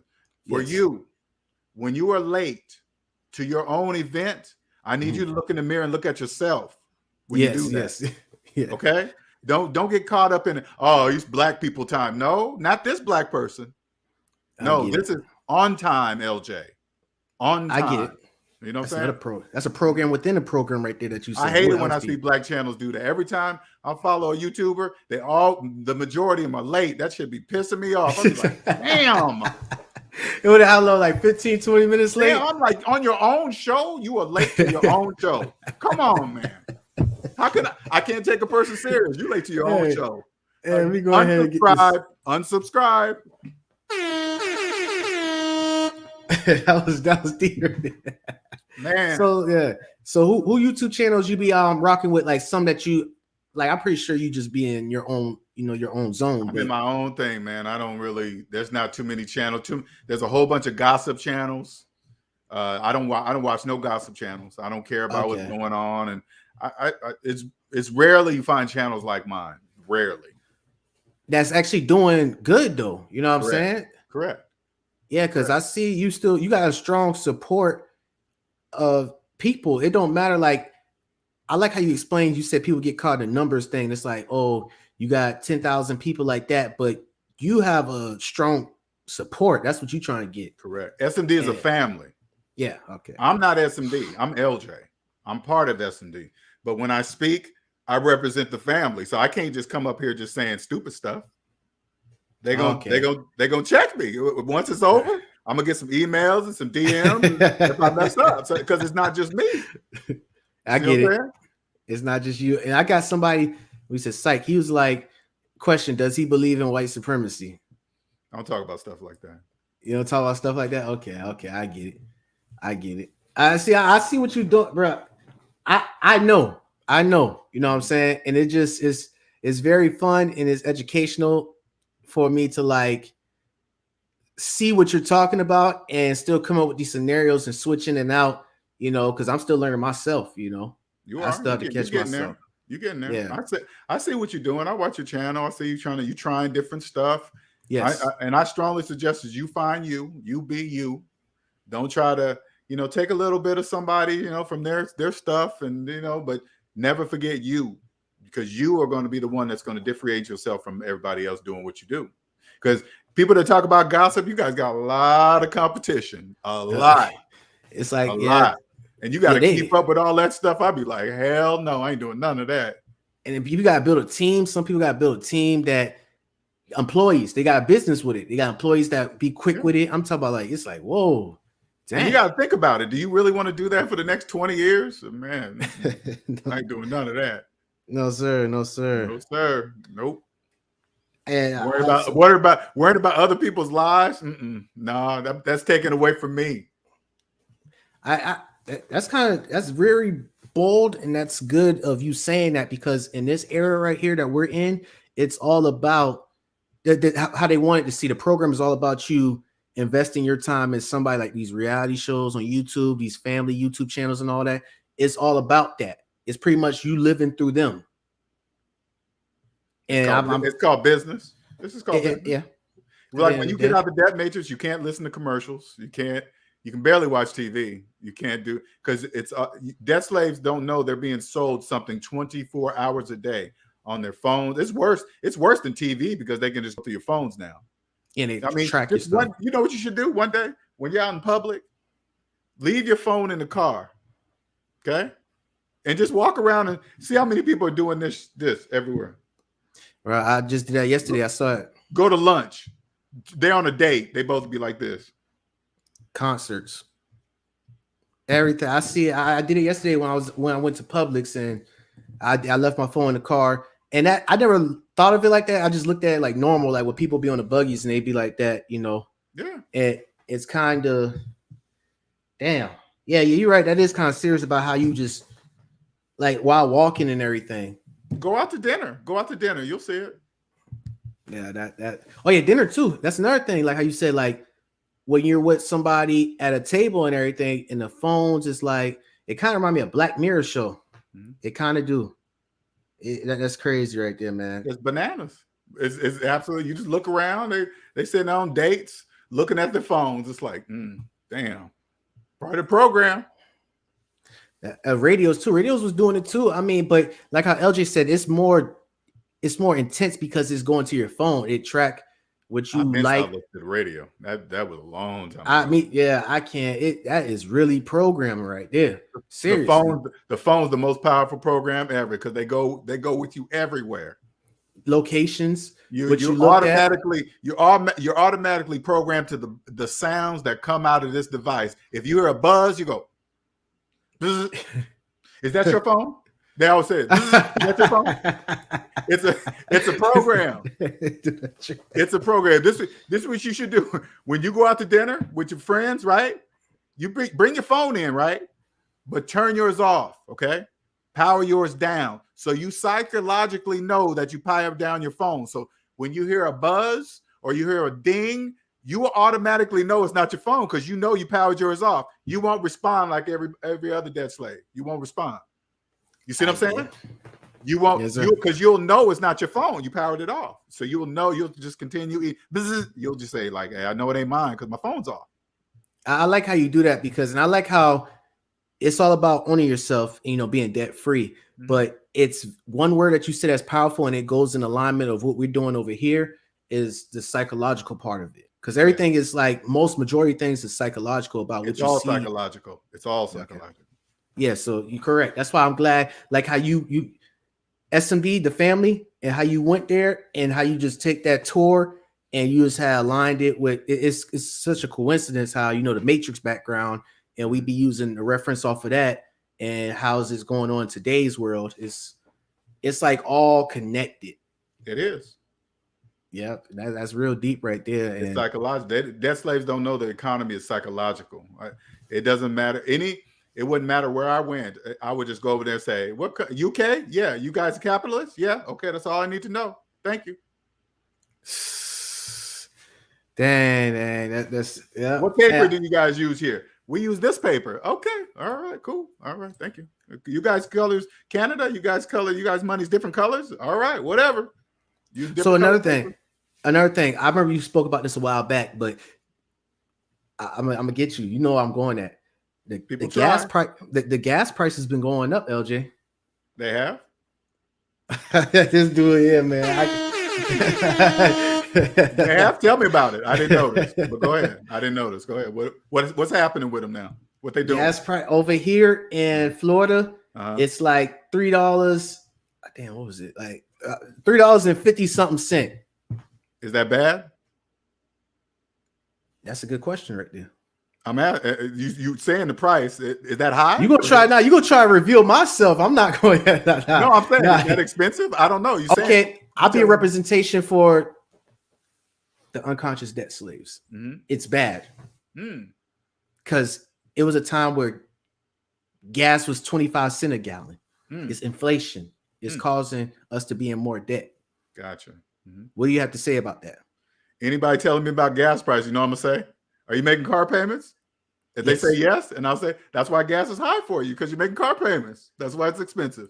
And that smirk that you be doing is you got to understand, LJ, the smirk that you be doing and looking, it be making people want to try to like put you in the headlock or be like, man, just I'm known for my facial expressions. I don't know, but I try to make sense. You know why gas prices are expensive? Why? Because you're making car payments. That's why. But it's that car payments. Gas is not expensive if you ain't got car payments. Because we all about micro expressions and nonverbal cues over here, LJ. So it's like that repeated smirk that you do when you. I know you about to hit somebody with it, and we subconsciously pick it up. People who finance Teslas, they think they're saving money on gas. This is crazy, man. You're not saving money on gas. Come on, man, stop it. Speak on it more, because there's some people who actually been saying that. They're like, oh yeah, California. He said it's $4.50 a gallon. Let's say William, like, I'm gonna get a Tesla because gas price too high, and he just heard you say that, and he like, what are you talking about? I would say, okay, if you're a Tesla owner, if you finance a Tesla, this is what I want you to do: open up your calculator app on your phone. Yeah, I want you to put in your car payment minus your car balance, and then hit equal. That's how much money you're saving right there. That's how much gas money you're saving right there. That's it. That's your saving. Man. That's crazy. And shouts out to Bianca. She's a strong, long time supporter too. She up in here. I appreciate it. Hey, you know what else is crazy? This one was crazy, Young Grump. Yes. They will sit at an electric pump for 45 minutes. What if oh man, I forgot about that. Oh, because they don't realize time is the most valuable thing on earth. They don't realize that. What if you had to go to a gas pump? Listen, say like the gas was 25 cents a gallon, okay? Right? Yeah. But they said, but if we have very slow pumps that said it's gonna take you an hour to fill your car. Would you go? Would you pay 25 cents a gallon if it took you an hour to fill your car up? Would you do it? Nah, I wouldn't do it. I mean, exactly. Go ahead. But exactly. But people with electric cars, they do it. They'll sit at an electric pump for 45 minutes to fill a car up. You think you're saving money? Come on, man. People who buy Teslas in cash, they have superchargers at home. Okay, they're at home. They pull in, plug it up, go in, have dinner, spend time with their family. They're home. They're not sitting 45 minutes at a pump. If the pump is not crowded, they wait in line for 45 minutes to get to the pump to wait another 45 minutes, and they think they're saving. Congratulations, Elon, Mr. Musk. Come see me, man. I don't know how you did that. Congratulations. Oh man, that is. I like how you broke that because that goes into the people who were commented about time over money, right? You know, and the way you had asked me that question. Let's say if I didn't know where you was going at with it, if I'd have been like the average person, like, you know what? Yeah, I could sit and watch a Netflix movie while that goes for an hour and it's 25 cents. That's saving me money. I don't have to spend like $40 or $60 for. I could spend $1. You know. They'll make it seem like it's a win-win. That's why I'm trying to get to. Then you say, you know what I said? Somebody said, your time in your life's worth $1? That's what I would say to them. The time of your life is worth $1. Okay, whatever. And this is where the psychological thing comes in right here, LJ. We were talking about. It's like, well, within that hour, I could be doing something on my mobile device by trying to make me more money. You know, it's that splaining thing that you were saying. That's the program. That's called slave splaining. Okay, see, and that's where you see I was going at. They're doing that. They don't know they're doing that. Okay. They don't know. They don't listen. And I'm saying this to you again. Yes. People who finance Teslas don't know that they're not saving money on gas. They don't know that. They can't. You hear me saying this? They have no idea what I'm saying. They're probably like, "What? What are you talking about?" They don't know what I'm saying. They can't hear me. This is why it's a superpower. This is a superpower that I'm sharing. This is a financial superpower.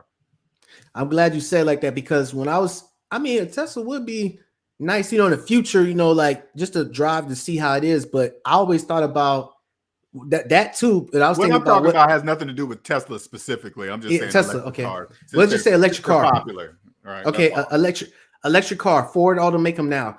But that's one thing I thought about electric car. But another thing I thought about electric car was that, you know, in them little scary movies where it's like you on the countryside, you pull up to like the nearest gas station, you know what I'm saying? You got a charger there. So if you're running from somebody or if you don't feel comfortable in that area, you're going to sit 45 minutes to charge it or you're going to try to pump the gas up and go. That's another term I thought of, another way. Right. Yeah, I mean, that's a scary possibility, but that's just your mind making up stuff. If you see it on TV. That's movies and TV. Yeah, and it goes back to what you were saying about what your fan belt broke on your truck. And I was saying for me, I'd be like, how much money this would cost? Shit. And you like, hold on, that's just your mind make. Is that true? Correct. You know what I'm saying? So that's why I'm glad that I'm going. When you get out of debt, you don't think about stuff like that. Okay, there we go. You said it. Money's not on your mind like that. It doesn't come to mind like that. And I'm gonna use another reference for you real quick. Shouts out to people in the chat, you know, the supporters. Another reference I want to use is about how I think you did this before, but I want you to say it again. A lawyer go to McDonald's. A lawyer, he making like 120K a year. He got a Mercedes Benz. He pull up to McDonald's. He look at a person who's his age working at McDonald's, and he look at him like, wow, you $14 an hour is really worth your time and all that. You need to get with me and the lawyer and all that. And that guy who work at McDonald's is like, do you have student loan debt? Mm-hmm. And he's like, yeah. And he like, I don't. He says I'm more wealthy than you, or correct. You know, or whatever he say. And the way you broke it down, can you explain why? Because of mathematics, right? Somebody, you could have usually lawyers, doctors, pharmacists, those are the deepest debt slaves because they have hundreds of thousands of dollars worth of student loan debt. So because of the career they've chose and how much money they make, they believe the amount of money they make determines them, but it doesn't. So a person making $14 an hour at McDonald's that has no debt has more money than the lawyer, the doctor, or the pharmacist. You take the zero, there's a negative and there's a positive. People that are in student loan debt are deep negative. Deep negative. The person making $14 an hour is on the positive. So he's on the correct side of zero. That's according to the laws of mathematics. And let me chime in real quick. I say this. People who listen to this, I don't want y'all to have this impression that we're saying don't go to college or don't pursue these careers that we're talking about. We're not trying to say work at McDonald's and not be a lawyer. We're not saying that. We're just speaking on mathematical terms. So I want to put that in. Yeah. Why do you clarify yourself like that? Why do you do that? Because for some reason, how my mind operates, it's like as you notice, every 5 to 10 minutes, we be in a deep conversation. Mm-hmm. And when I'm doing the show, my mind switches out to the audience who are just chiming in. Because check this out, we probably saved like about 5 people. Somebody could just come in here and they'd be like, this dude talking about somebody working at McDonald's better, somebody being a lawyer. Oh, I'm out of here. I get it. Yeah, you get what I'm saying? Yeah. I do. So I'm trying to do an extra. I get it. No, that was more for me, honestly. Oh, okay. Now that you explain, I understand why you do that. Okay. Okay. I was just curious. Not saying it was bad or good. I was just curious. That's all. Oh, that's good. That's good. I like being curious right there. That's great. Instead of you saying, "Oh, it is what it is." Right. I realize you using that same tactic on everything in your life. Well, because I don't clarify anything. I just say it. Right. Yeah. I feel what you say. Yeah, because how you coming from and how you do it, the SMD family and everything we're a part of, you don't. They know you for that. That's you. Correct. You know. And it's just for me. And you're creating a business, so you must do that to create a successful business, right? And that's just part of it. I get it. I totally get it. It's like customer service, kind of. You know, it's like that extra. Correct. Hey, because I actually do care. Because you want to know why? I care because I don't want some people who get in their feelings.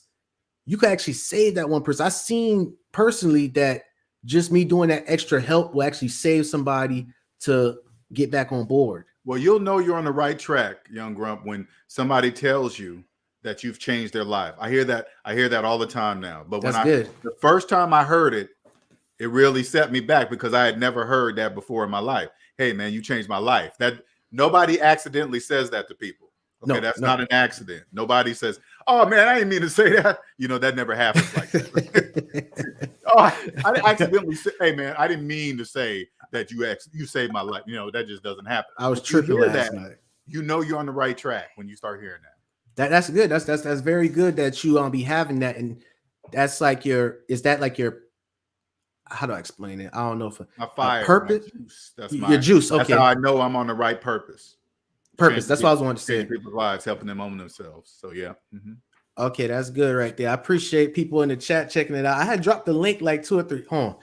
B Dean, can buying a home make you a slave? I'm sorry, I'm late to this live.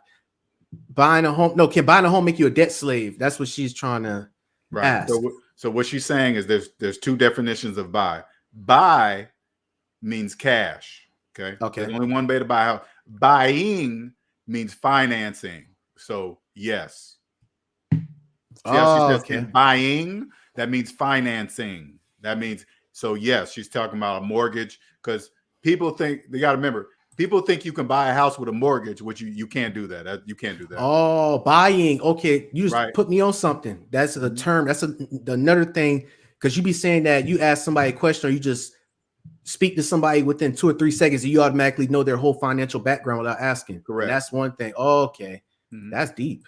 See, that's something that goes in alignment of what we do over here. You know, that was, I'm not going to say verbal cue. That was like word cue right there. You see how you just, because you got to remember, millions of people think financing is buying. I mean, buying and financing are, yes, those are 2 the same thing. They just don't know buying means financing. You can't buy a house with a mortgage. You can't. Okay, I get it. It now. You can't. Buy means, here's the cash. Have a good day. Thank you for the house. Ain't no ifs, ands after that. Ain't no, I'm gonna lose my house or nothing. Correct. And that goes along to another thing that you was talking about how this couple had an RV and they were saying, and their title was "We lost our RV, we lost our house." And it didn't make sense to me because it's like, did a fire happen? You know, that's what I thought. Did a fire or like, you know, did they say they were living in an RV because the house burned down? Is that what you're saying? I think you spoke on it not too long ago. Their RV was considered a home, and they was making it seem like how they were saving money because their house was an RV. Okay. You know, it was a mobile house. I don't think I've ever heard about that one. It was these couple, and they were talking about that they were talking to the loaners or whoever, and they said that they lost their house. And you did a review on it like a couple of years ago. And people in the comments, put it this way, let's say if you don't remember it, but when I'm trying to say, I did a couple, but they wasn't living in the, I think I know what you're talking about. No, were they living in the RV? Was it a trailer? No, they moved from the one I'm thinking of. They moved from the house to an apartment. So, okay. So check this out.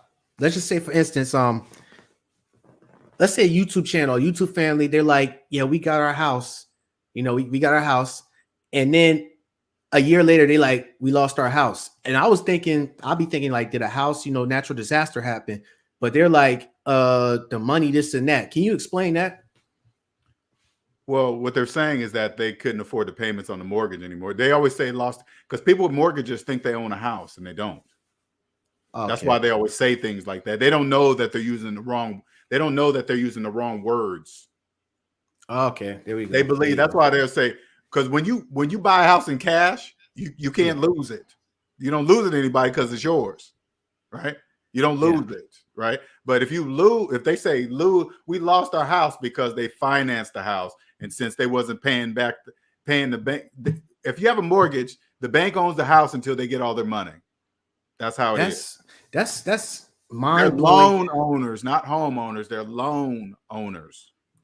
Okay. It's just mind blowing how the emotions, because of the comments I saw in that video, how the emotions override the logical thinking. They were like, that's messed up, or you should do this and that. And they were like, I'm so sorry for you. And it was just everything, but somebody who has your mindset is like, it wasn't your house in the first place. Or, you know, it might have been a cutthroat. Like, well, like, you know, it's like, I can't say that in public. Like, you guys hear me talk on the mic. I wouldn't say that in public. Okay. Yeah, I wouldn't say that. I just talk it I say it on the channel. I say it because I don't want dead slaves to see me in public. Oh, you know, if I start talking like that, they're going to see me. They're going to say, hey, what are you, you know, who are you? And all this. Hey. No, I got to blend in. Let me chime in. I say that because I remember you was on Ramil, shouts out to Ramil Amir, and you was on his channel, and I have visualized y'all was having a conversation and you was speaking like how you're speaking. And this dude was like, see, I was trying to own this, you know, this and that. And he was like, what? And they were like, man, I get tired of when this nigga do this. Like, they were just spazzing. So I'm thinking about y'all at a cookout. And if y'all in person and you saying like, it would have been, that's why, you know, you'd be like, how the Seahawks did this year? I would just blend in. I would talk like they do. Talk about money the same way. I'll talk about cryptocurrency and blockchain and what Elon Musk said about the new crypto. I'll just blend in. I wouldn't let them see me. No. All right. So another story I want to bring up before we end this with your friend about the boat situation. Yeah. How that went down at first. I think, did it went down or you was using an example about your friend said you own a boat. He owned a boat. Him and I are not friends anymore. Dang, for real? Oh, what the heck, man? Hold up. No, I had to release that friendship. Whoa, for real? Yeah. Why was that? Because he's a debt slave. No, come on, man. Because I was trying to, you know, he said, okay, now we're friends, right? Now, he didn't really agree with what I do in my business, all right? Cool, man, you don't agree. And I don't care, if you don't like what I do, great, but if my business is starting to succeed, you could at least say, hey, man, congratulations, man. Good job, whatever, right? Because that's business, right? You don't have to agree with what I do, right? But he kept getting more rude, saying negative things. And I said, okay, I got to cut that off. Oh, okay. Yeah. I get it. It was on some like, yeah, man, you, LJ. Yeah, type of vibe. When he financed that boat, I didn't say, hey man, damn, you shouldn't have financed a boat. Oh my God, I didn't say that. I just said, hey man, congratulations, nice boat.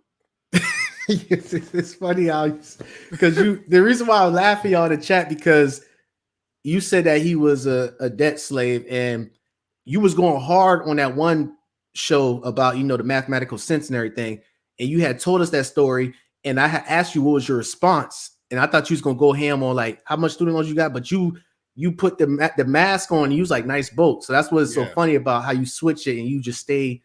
You like blend in. Once you have this knowledge, and you'll know this, young grump, if you want to keep your friends, if you want to keep hanging around with them, and you start hearing them talk about money and finances, you just gotta be quiet. You can't say anything. You gotta let them You gotta let them keep digging themselves in the hole. Don't say, hey man, you shouldn't be financing cars. And you gotta just say, hey man, nice car, man. Can I roll with you? Cool, whatever. You play along. Until you can't take no more, and then you're gonna leave them. Pretty soon you're gonna get to a point to where you won't be able to take it no more, and then you're gonna have to part ways. So check this out, LJ. I'm glad you're giving me that advice, because I really don't have no friends unless internet. But anyway, I just focus. But I was about to say is there was some terminology or terms that you were saying don't say out loud, because that's, for example, I'm in public and I'm speaking and I'm like, yeah, I got an 800 credit score. Explain why you said don't say that out loud, like for individuals like me. Because it doesn't mean anything. Okay. Why don't mean anything? You brag on your credit score. That's only for people, for debt slaves that believe in. Well, this is what a credit score is. It's reward points for staying in debt. If you pay back the bank's money on time, they reward you with a high credit score. If you don't, they reward you with a low credit score. If you do medium, they reward you with a medium credit score. It doesn't mean anything. So when you hear people brag on the credit score, hey, my credit score is 850, now I got a Mercedes. That doesn't mean anything. You got 850 and you financed a $50,000 car? I don't get it. Okay, I get it. Because I remember you was talking against somebody, and they had been saying that, and you was like, whoa, don't say that out loud. Yeah, and I want you to go more depth on it by saying the credit score. I like how you broke it down, because you like that don't mean reward points for staying in debt, nothing more. So that means you don't obviously pay attention to your credit score. That's what you're saying, because you don't got no debt. We talking about personal credit, y'all, again. Just because every time I could just feel where people just switching back again. Now, shouts out to B Dean. She was like, got on the live for 5 minutes and already learned something. Buying ain't financing. Wordplay. That's called business. Yeah. Listen, no currency, young grump. Nothing exists for debt slaves. Money, gold, crypto, blockchain, whatever they believe, it doesn't exist for them. They don't know that. Okay. Yep. I kind of got a capital U for understanding. Listen, cryptocurrency been here for decades. It's called credit. Okay. They don't know digital currency been here because that's all they have. They believe credit is cash. Credit's not cash. Credit is digital currency. It's just regulated. Cryptocurrency is not regulated. Credit's regulated. That's it.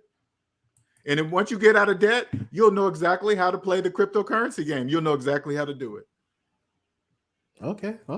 I like that. Like when you get into crypto, like say like somebody says, hey man, you should get into Bitcoin. Say like that. Bitcoin's climbing. You know what you say to them? Do you have a whole Bitcoin? No, I don't listen to people with Bitcoin crumbs. You talking about Bitcoin crumbs? No, that's for debt slaves. I think the whole Bitcoin costs $62,000. Let me double check currently. If they didn't break Bitcoin into Bitcoin crumbs, they couldn't play.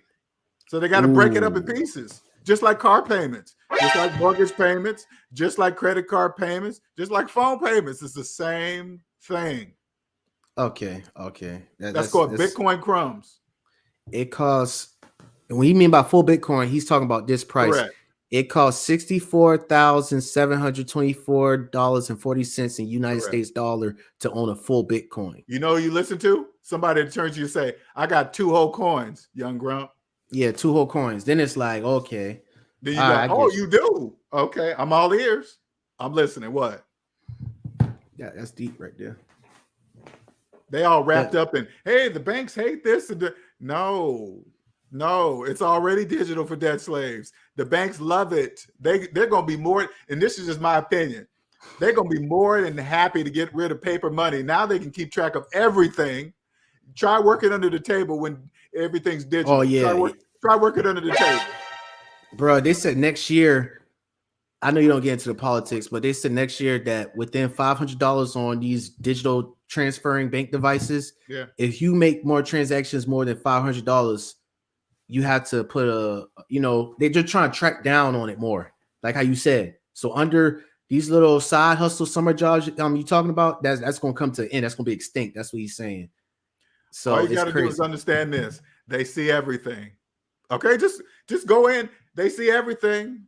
File everything, and you won't have to worry about what they're doing. If they're looking into your bank account, if they're keeping track of the side hustles, if you just file everything, you won't have to worry about none of that dumb shit. Just file everything, man. It's funny how you say this because you told a story about somebody who's believed they're getting off from the IRS. Yeah, and the IRS come knocking on the door like, hey, you'd be like, they already know the IRS been watching, so they're like, you owe this and that. And you were saying it don't matter if they spend $500,000 on a lawyer and all that. Explain why. Like, what is the point? If they had, go ahead. Because they're not going to be able to change the laws of mathematics. They better hope they don't make me an IRS agent. I'm going to be ruthless.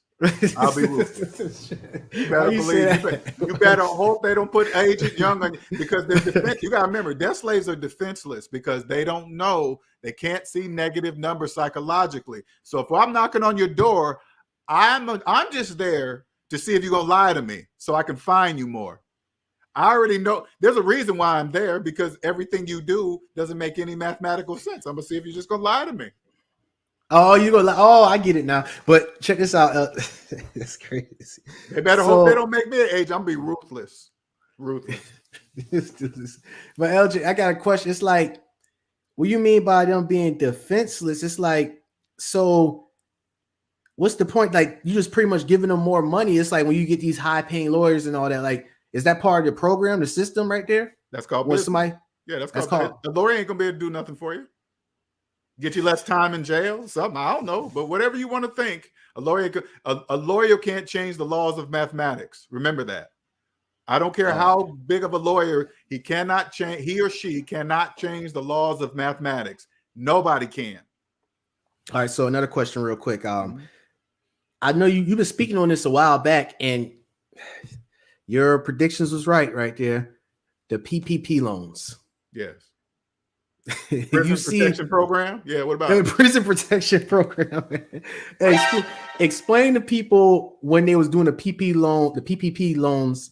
You had made a prediction and it was accurate. And what was that again? What is happening? I made several. Sarah, you was like they're going to pretty much saying that the IRS they're going to get locked up.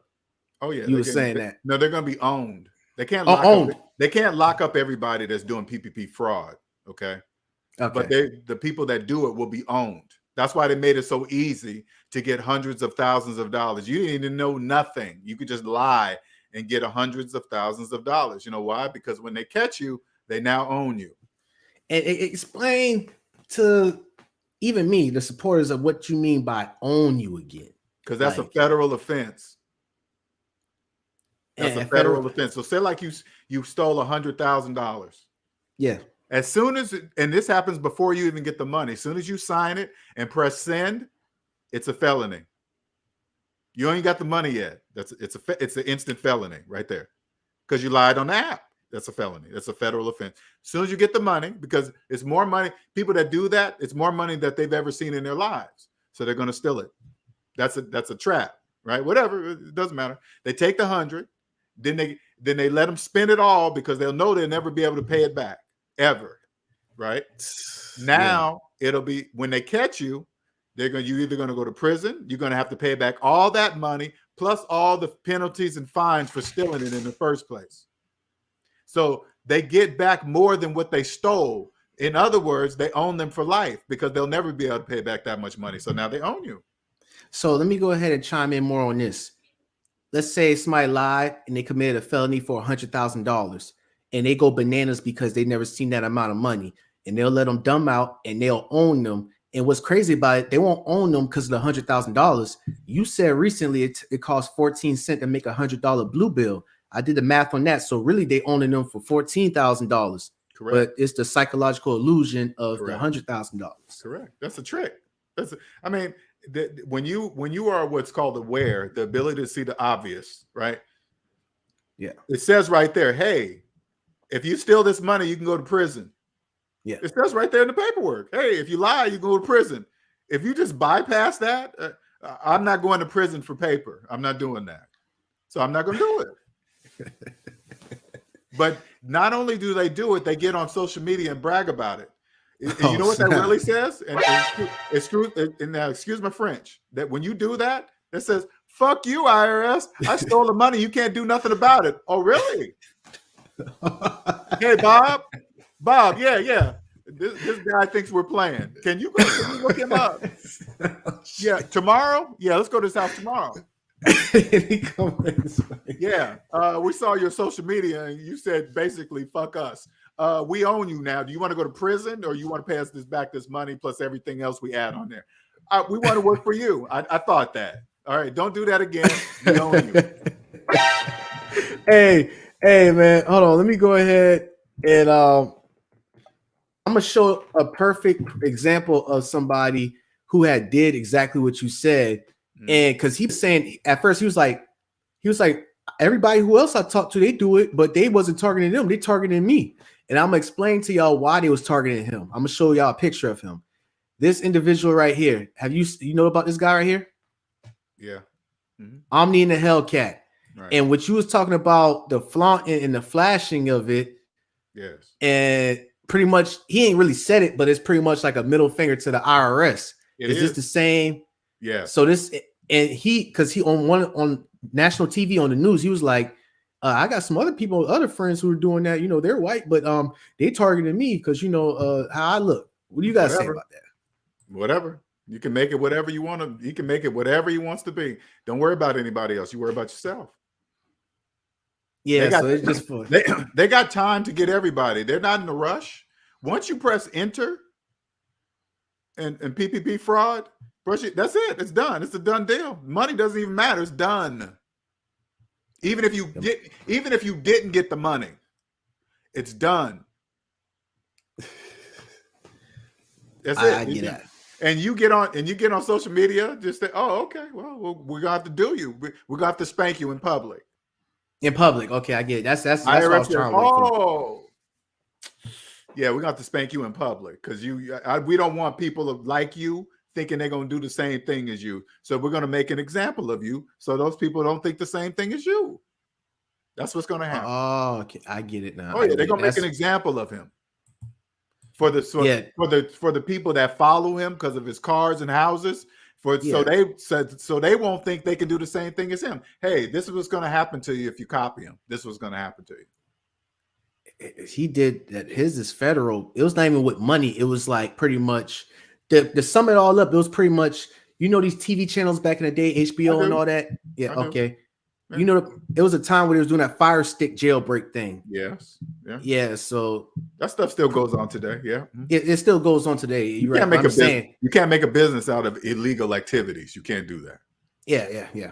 You can't put, even he been putting in the 1099. So that's when he did that. Offer even with the illegal activity, but it's like a drug dealer. Like when they put a 1099 form for like a child daycare thing. What is that? Is that a federal crime also too? Yes, that's called tax fraud.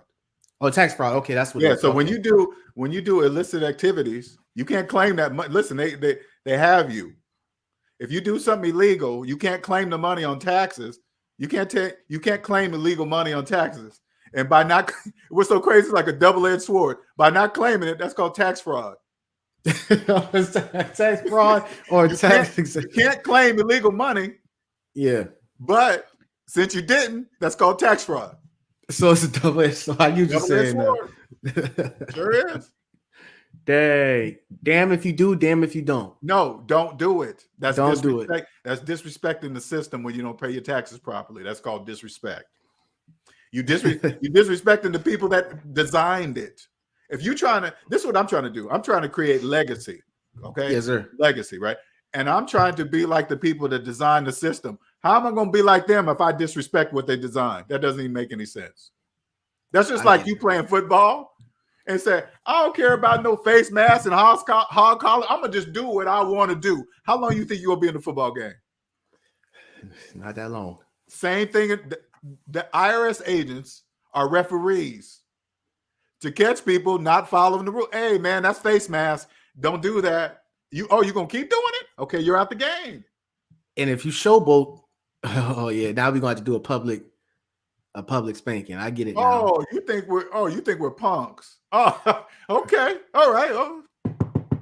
Hey, yeah, we saw that video.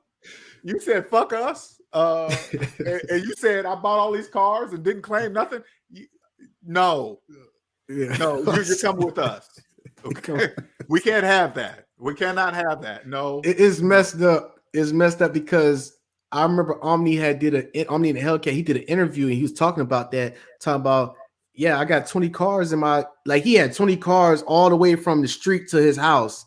And after he did that interview video, he was playing his little Xbox and I think they didn't ring the doorbell. They covered the doorbell and they, rung it and they just walked right in and just start taking stuff. You know what? There's a lot of video which concerns me. Just the way it's going, it just doesn't make sense. Something's in there. They got all this video and they're covering the doorbell and they video in the FBI. Just something doesn't make sense. That's why I don't really follow it. Okay. Some people are good at certain things, and there's certain. I'm gonna just put it this way: there's something about that situation with Omi the Hellcat that doesn't make sense. Okay, and when it doesn't make sense, something's usually not true. What do you mean don't make sense? You meant CENTS or sense like SENSE or both? Both. It just certain things just don't make sense. It just doesn't. Okay. Why would you? Okay, listen. Why would you purposely say "fuck you" to the IRS? It just doesn't. Fuck taxes. I ain't paying them. I'm buying everything. That just don't make sense. It don't make sense. Okay, I get it now. I get it. That's all that need to be said right there. I kind of understand where you're coming at with that angle. Yeah. Mm-hmm. So that I'm glad you like a LJ the center guy. Like you just center. You be like, okay, yeah, we have fun. We did this and that. Now let's go ahead and bring it back to the center. If it doesn't make mathematical sense, it's usually not true.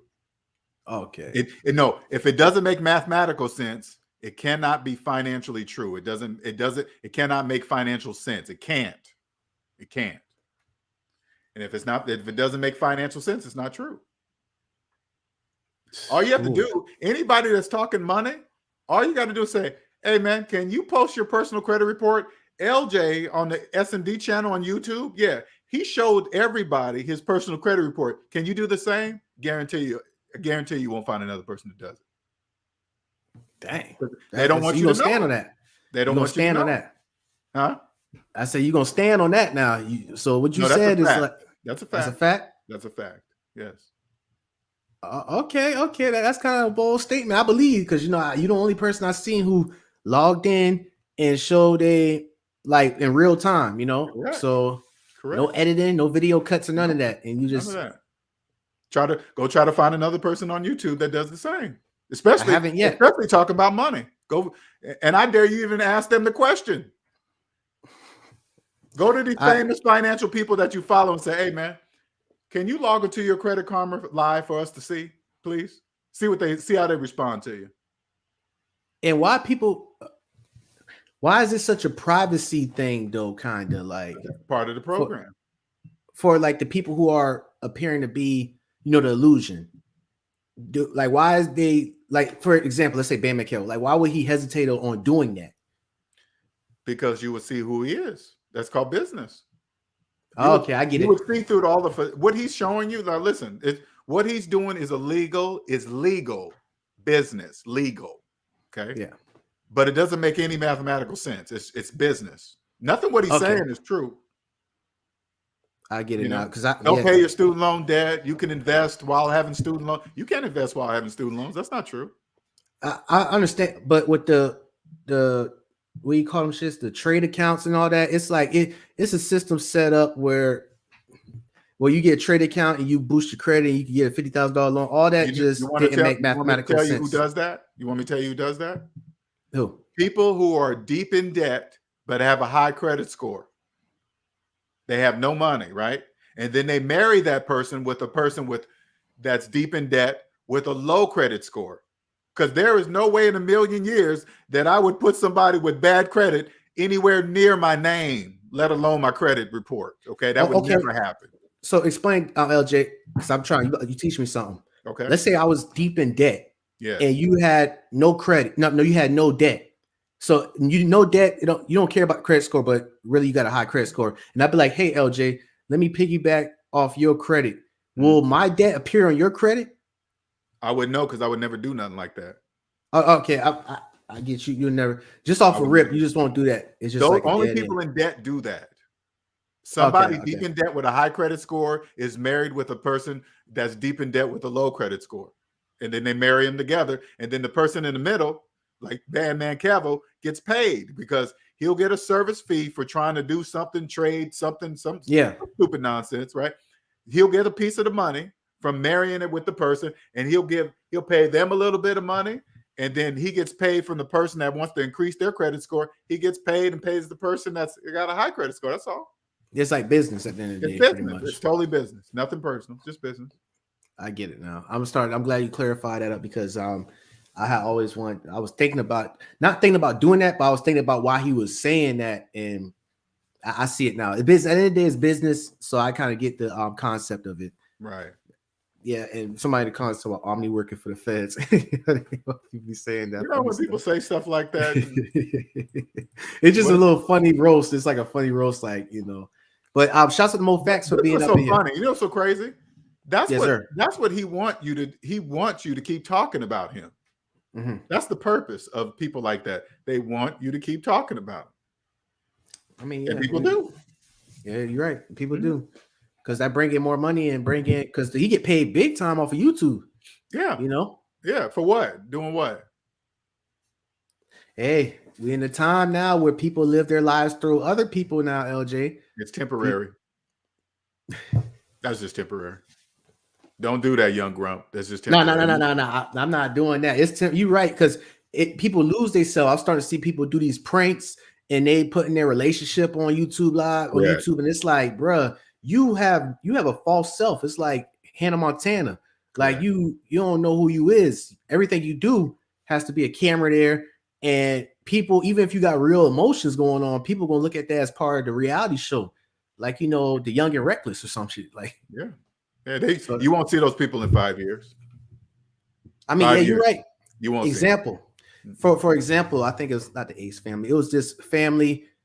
Oh man, I'm glad we brought that up. It was this family, this guy, this couple, and they just recently got exposed. Like they got kicked out of their mansion because they had a mortgage on it. But this whole time, people thought they owned it. Right. It was like they was paying like a couple of grand a month off it. It's like a $400,000 house. Mm-hmm. That's embarrassing. Yeah, you're right. I was only like 5-year run they had. I forgot their name, but dang, you're right. It's temporary. So I agree. Yeah, you could just hear them speak, man. If you hear a successful person, like you see a successful YouTuber, because they love to move into new houses and show everybody, right? Yeah. Always listen to hear if they're saying a mortgage. If they mention a mortgage, it's not what you think. Okay, it's not what you think. If they mention a mortgage, they're just a debt slave in a bigger house. That's it. Nothing more than that. They're just usually people that are in the debt matrix. They start making more money. They just believe they can afford bigger payments. Ooh, go deep. That's why they have bigger. They might have a nicer car because they have a bigger payment. They have a nicer house, but they're still debt slaves. They're the same as you, but with bigger payments.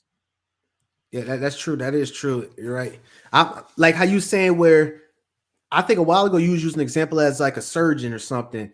It's like they got a bigger salary at their job and they're like, okay, we can have a kid, wife. And they had another promotion at their job and they're like, we could get 2 cars now. Another promotion, we could get a mansion now. And it's like, it's no different than somebody who making payments on their phone and living in a 1-bedroom apartment kind of. It's you just increasing the. When you get out of debt matrix, you don't see cars, houses, clothes, people. You don't see stuff. I don't see stuff like that anymore. I don't care what they're driving. I don't care where they live. I don't care what their profession is. I literally do not see that anymore. Oh, and LJ, another thing, can you please explain to B Dean about the credit profile number? Yeah, that's illegal. Yeah, that's people Explain running. to them. That's people running from their own SSN. Yep.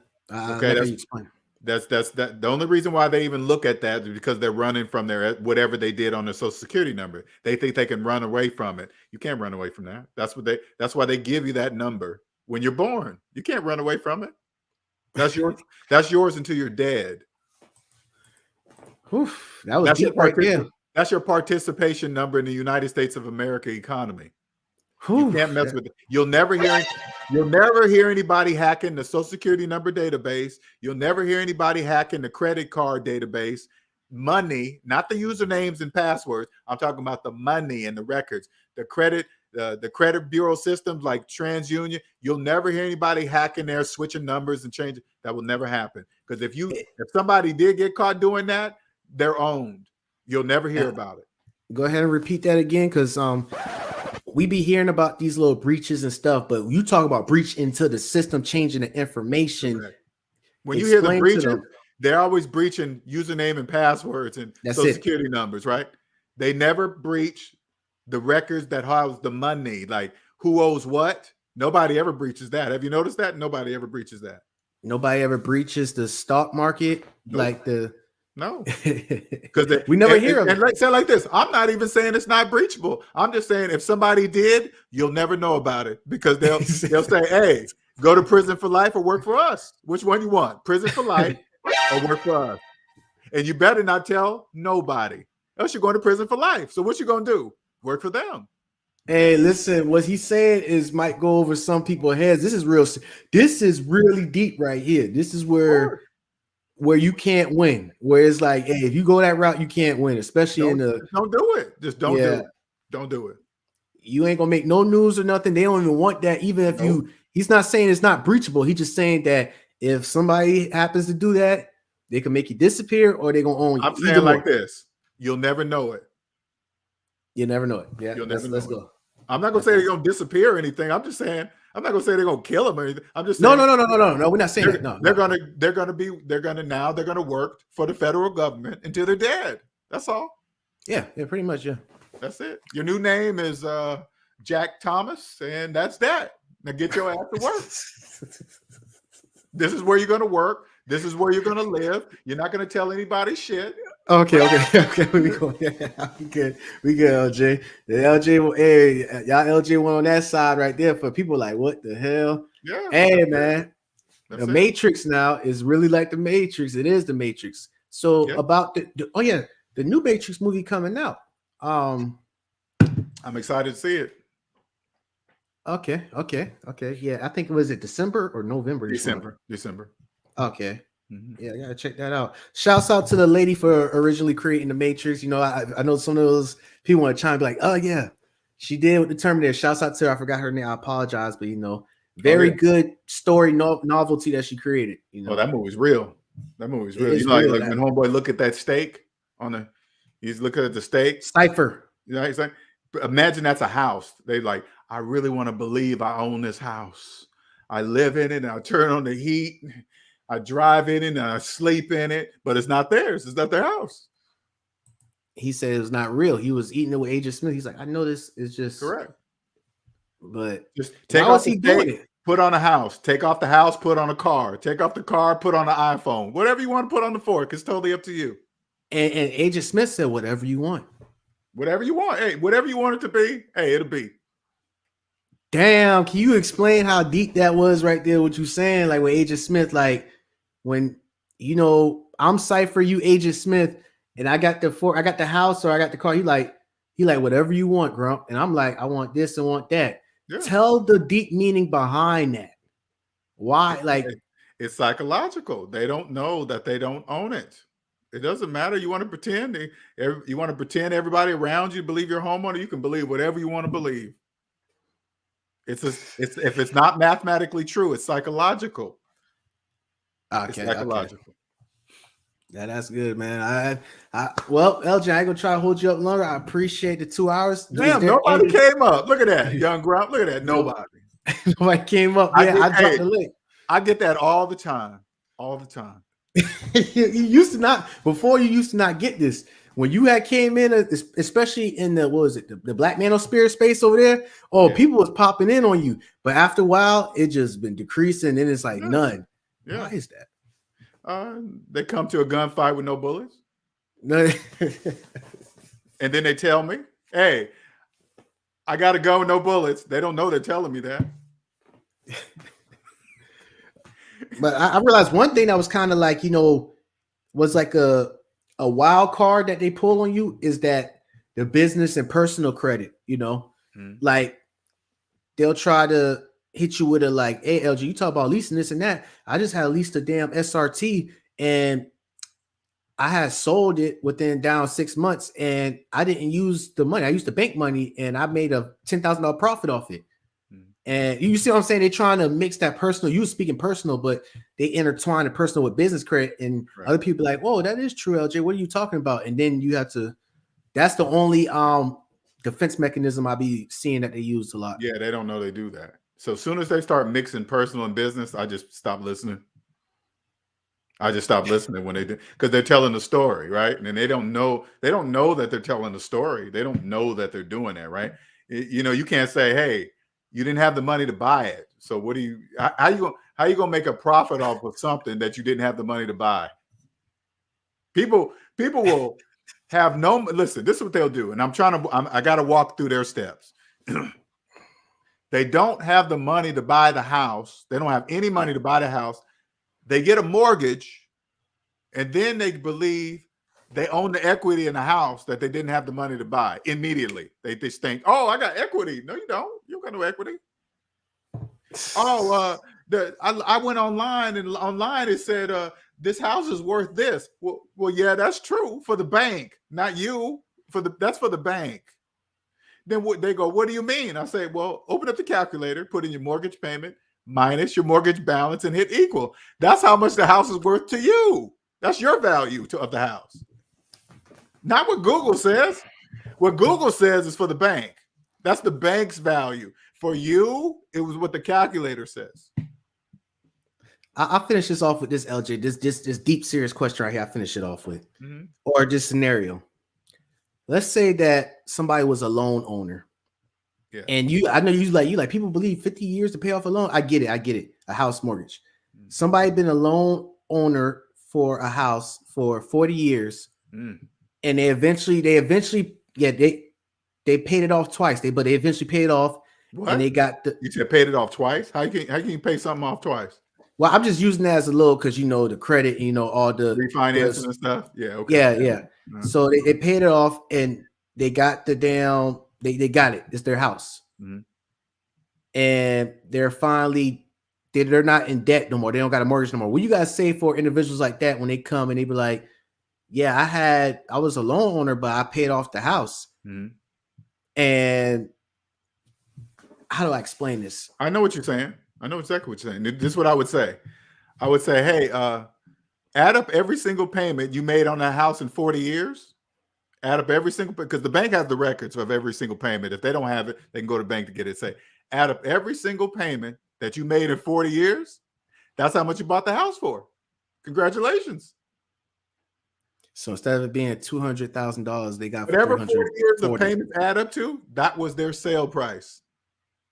And if you think you made a profit off of whatever you think it is, I'm sure that it will be well over the house value. I promise you that. I rest my case here, y'all. Y'all hear it first. All right. I give an air horn in that. Just like, so you see what Andre says in there? This is what debt slaves don't see. See what Andre posts down there at the bottom? The house is not the asset. It's the person that's in it. It's the loan owner. The house is just a stick building. Like, say like you build a house, right? And you don't put nobody in it. Is that house making any money? No. It's not until the debt slave comes along and finance it. It's them. They are the asset, not the house. If you want to pay on something they built in 30 days and you want to pay on it for 30 years, that's your problem. That's your problem. Okay? That's your problem. So is it safe to say that they're the Bitcoin, like how you were saying? Bitcoin doesn't exist. They're the Bitcoin.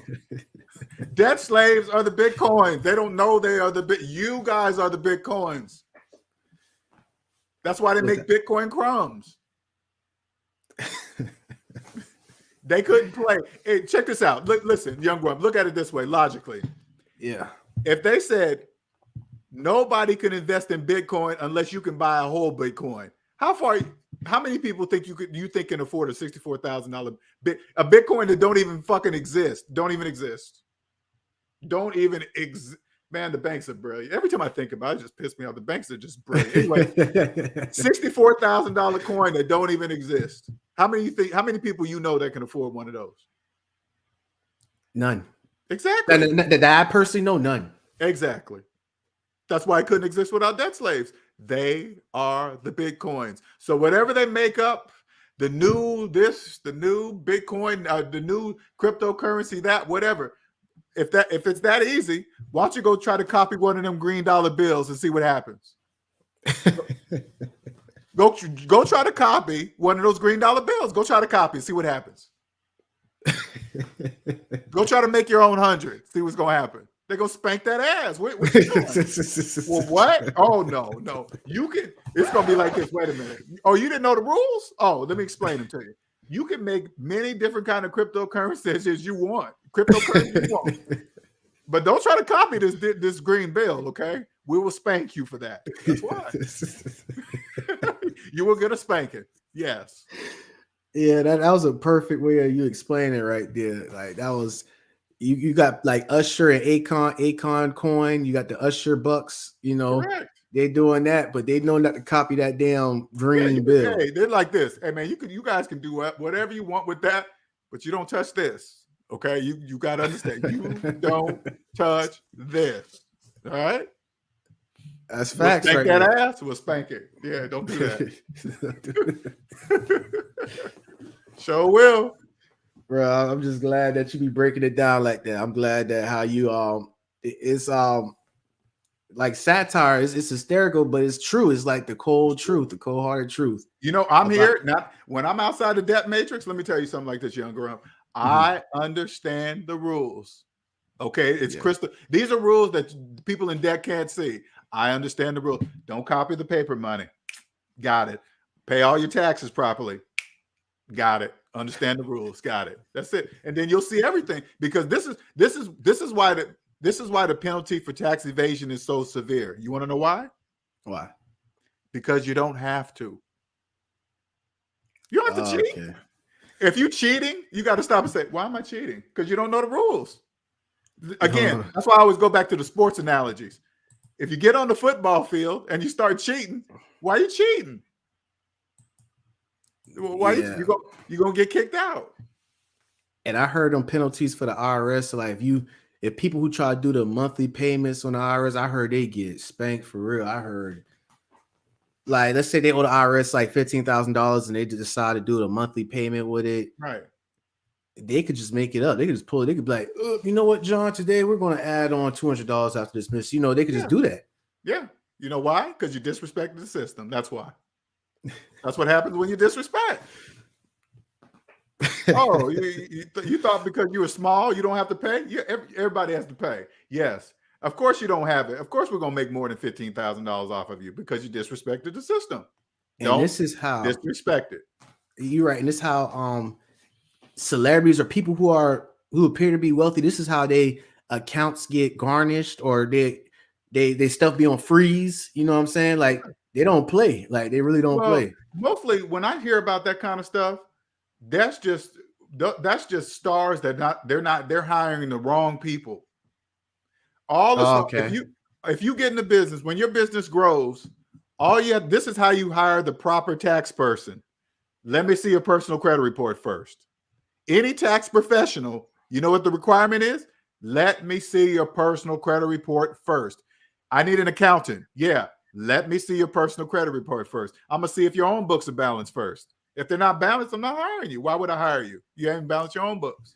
And is this what kind of similar like with the Chris Tucker, the Wesley Snipes, and is that kind of like with the Rihanna situation, her accountant doing that to her?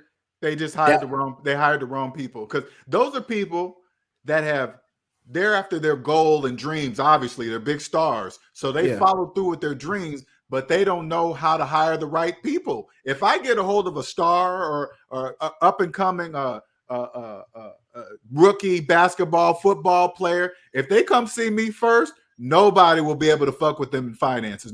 They'll know how to pick the right finance person, the right agent, the right tax attorney, the right everything. Nobody will take them for their money. Music stars, nobody will be able to take them for their money. Nobody. Because when you have a passion and you're doing something, you just want to concentrate on your passion, and then you hire people to take care of the rest, right? I know exactly who to hire. Let me see a personal credit report. Yeah, it's 0. You're hired.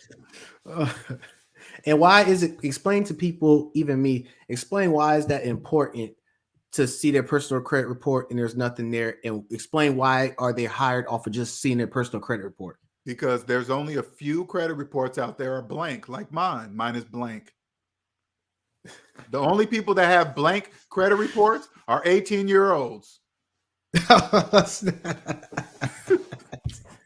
Only 18-year-olds have blank credit reports. And they don't really think about that because they're 18. They're like, oh, of course your credit report is blank because you're 18. Not when you're 52. If their parents didn't put the utilities and all that. Correct. If their parents didn't financially abuse them before they even started. That's a whole different story when parents do that. That's messed up. That is messed up. Yeah, that's real. It's like you already making them a debt slave behind behind 8 ball. Yeah. But and you're right. In order for kids to do that, you know what they have to do to get that off their credit reports? They have to tell on their parents. They gotta say, but then what happens when they do that? If they do that, you know what happens? They have to file a police report. How many kids are gonna file a police report against the parents? They're not. They're just gonna eat it, and they're gonna pay for it. They're gonna eat it. That's it. Damn, that's real deep. You know they're not going to file a report as a fraud. Police report. I mean, it counts on how bad your parents did. I mean, I put it this way: if I turned 18 and I found out my mama or my daddy put $100,000 on my credit, messed up, especially like student loan debt or something crazy, something you can't get rid of, right? I would file a police report. Sure would. I gotta put the camera. Sure would. But I doubt if your parents really loved you. Like seriously, no, I get it. You know, good parents won't do that. You know, they won't do that. They won't do that. Seriously. When you see parents put you see parents put utilities in their kids' names, you have no idea what that says. You put a cable bill or a light bill in your kid's name. You know how messed up your finances have to be to put utilities in your children's names. Oh, this is gonna touch some people right here. That is low down. That is low down dirty. Ooh, that's so dirty. That is dirty. Ooh, that's dirty. Man, so what you saying with back to the personal credit report, you saying the only people who have blank reports are 18-year-olds and few people like you. Very few people. Correct. And that's how that's what's so important when you talk to these young rising stars. If they ever come across you first, that's how they gonna win. Correct. If they come see me at a very young age, because they don't at that age, you don't know who to trust, right? You don't know. You don't know who's gonna guide you. They don't know to look for me. Yeah, they don't. Okay, they don't know to look for me, but when they find me, all it's going to take is one of them, and then they're going to share with all their other friends and family, whatever, right? Once they find me, that's it.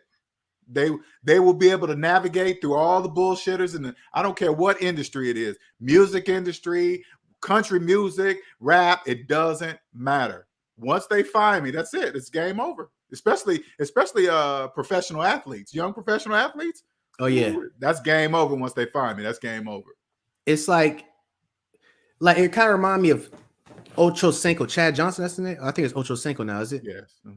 Like you know about him and about how I saw a recent interview he did, and man, like Dave Chappelle. Hey, I don't know. They aliens out here. They aliens. Dave Chappelle is most definitely an alien for sure. You wait till Dave Chappelle hears me. He'll be reaching out to me and talk to me. Not like he needs me or something. I'm not saying like that. I'm just saying he's gonna know that I know. He's gonna know that I know. Yes. That's deep right there. That's gonna go over many heads right there. That was deep because the stuff they say and how they move, not even what they say, but how they move, especially seeing as 15, 20 years after, just seeing that, and it's like, oh, dang. Yep.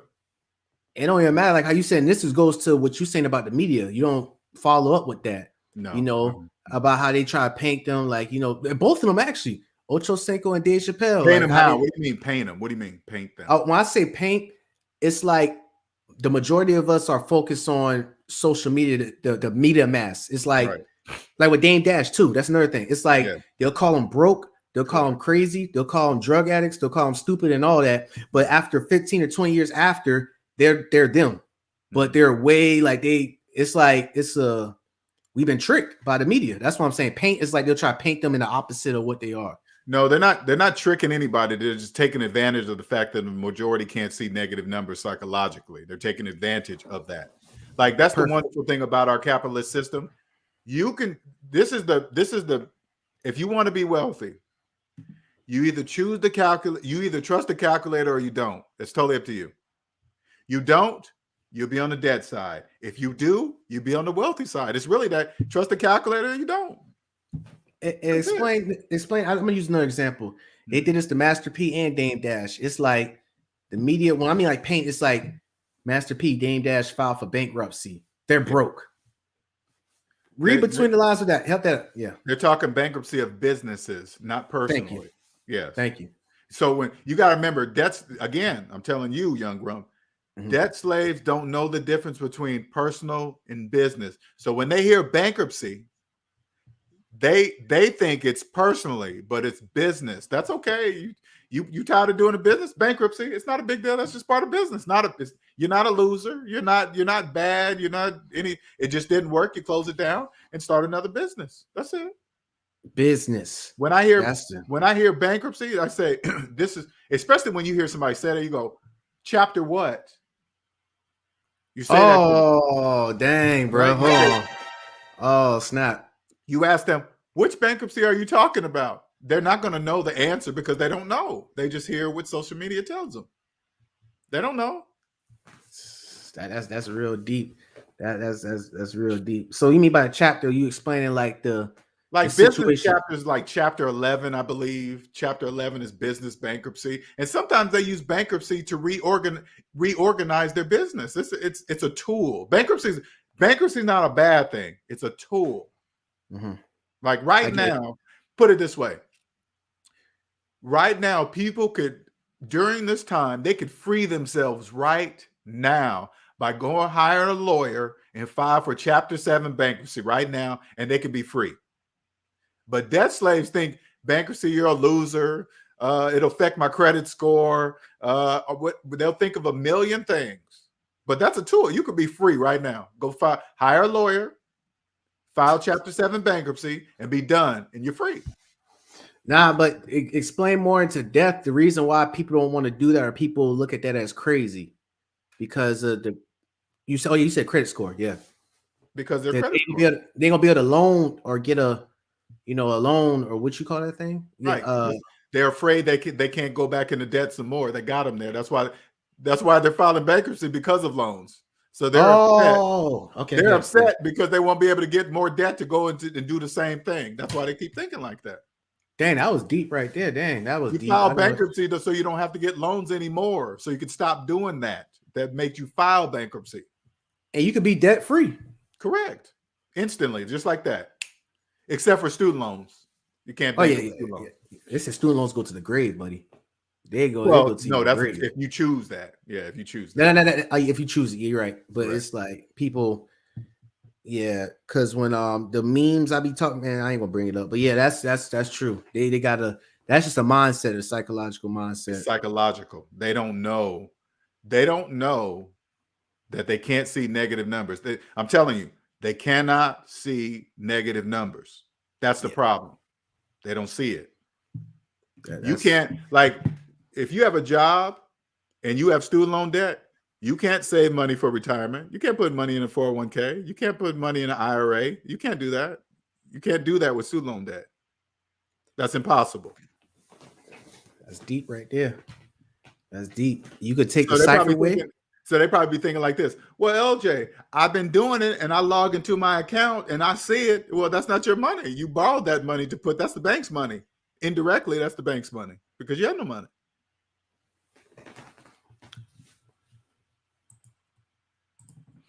That's when you hear people getting 401k loans, you have no idea what that says. When you're borrowing from your future to pay for your present. That's way above my league right there. I don't know nothing about that. So, well, people can borrow against their 401k. They can borrow money against their 401k at work, borrowing from their future to pay for their present.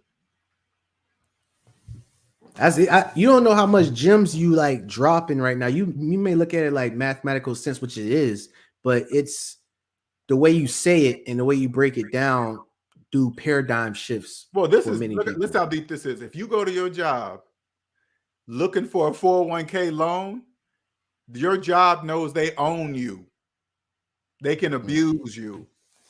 Call you in on the weekends and stuff? Yeah, they can call you whenever they want. Why? Because you're borrowing money from your future. So obviously you ain't got no money today. So they can just, hey, be a team player, work for free, work crazy hours, work third shift. We need you to stay longer. Say like you're at work and you work 8 to 5 and you got plans to go to dinner with your wife, and they come and say, hey man, we need you to stay a couple more hours. And then, you know what you're gonna say? Okay, boss. You know what I would say? I'm not staying here, I'm leaving. What do you mean? You know I'm off at 5. Why would you say it? Oh, that's a question. Oh, no, thank you. That's obviously a question, right? I mean, you got to be serious like that. Oh, we need you to stay 2 hours. Is that a question? It's got to be a question. There got to be a question. No. I'll see you tomorrow. Don't come back here tomorrow then. But they okay. won't try that. I get it. They won't try that on certain people like you because they know that they could tell. They know. You're right. They know. I would not be able to fit back into the regular working world because that's how I would respond. They wouldn't know how to respond to me. Hey, we need you to stay a couple hours. Is that a question? No, thank you. Hey, what I'm about to say? Explain about the time where you had that phone thing. Remember when you was at your job? A lot of people don't know I was a computer engineer, a cloud engineer for 20 years, right? I was a cloud engineer, right? And I was making $160,000 a year, and they paid for my phone. Okay. Now I gave them my phone number. They paid for my phone, and they were paying me $6. So they called me anytime they want, anytime they wanted. Everything came across my phone. Emails, text messages, phone calls, anytime they want. And I thought that shit was normal. Oh, that's okay. They're paying for my phone. I guess they can, whatever, right? Today, if I was back in, I would have 2 separate phones. Two phones. One is work, one's personal. And then when I got off at 5, I would power down the work phone and put it in the desk. I don't need to be they didn't, because when they can call you anytime they want, that means they own 24 hours of your life. I didn't sign up for that. What do you mean? And then I would power down the phone and put it in the desk, right? And then I would come back to work. They'd be like, hey, LJ, man, we tried to call you, man. And I was like, why would you do that? I'm not at work. Why would you try to call me? That doesn't mean, where's your phone? In the desk. Why would I bring it? Oh, I bring it. Dang, bro. I like, for real, seriously. You didn't take your laptop home? No. Why would I do that? Why would I take my laptop home? I don't get it. I like how stubborn, and this is why I'm glad you showed this side of you, because people who probably first came in, like, oh, he's stubborn and all that, but I'm pretty sure a good majority of people will favor you now because of how you look at it. They kind of understand where you're coming from now. You know, I'm doing that little switch again. And see how you keep saying it's me? I think it's funny when you say that because it's just the calculator. It's not me. It's the calculator. It's the calculator. It's not me. It is not me. Hey, okay, let me ask you something, Young Grump. Do you think I invented the calculator? No, sir. It's not me. I was born. Right. I went to school. My teacher said, "Hey, Linnell, yeah, this is a calculator." I was like, "Oh, wow. It adds and subtracts for you?" Yep. And it's never wrong. I said, "Okay." Yes, sir. Yes, sir. I like that. I like that. But they said people be saying numbers don't lie, but they say sometimes numbers do lie. What do you guys say about that saying right there? I would say, are you making car payments? Yeah. That's why you think the numbers lie, because you're making car payments. That's why. I get it now. I like how you always got these good comebacks. Yeah, that's why you think numbers lie, because you got student loan debt. That's why. I like your comebacks with it. It's just you never know what angle you about to come at, and that's good. I'm gonna come at math. I'm gonna tell you ahead. I'm gonna tell you my angle, young Grump. Math. Yeah. Math. So I don't want to surprise you. I don't want you to think I'm coming on the left of you. I tricked you. No, I'm coming right. Hey, I'm gonna be like, young Grump. Yeah, I'm here. I'm LJ. I'm gonna come with math. All right. I like that. This right here shows you, and I'm realizing it too. It shows you how we could start off with math, and then there's many scenarios that's going on in this system, that program that we all are playing a part of. How we could easily have like an ADHD, attention deficit hyper disorder, like get distracted, like how the majority of us could easily get distracted from it not making mathematical sense. You know what I'm saying? And it's easy. You got to get away from them names and stamps and shit like that. HD. That's just names and stuff. That's just confusion. Yes, that's what I'm saying. You got to get away from that stuff. That's just made up stuff. I mean, not made up as far as I can't explain that part anyway. No, not made up as a mental disorder, but it's like these phrases that I'm saying is another way to throw off, actually, too.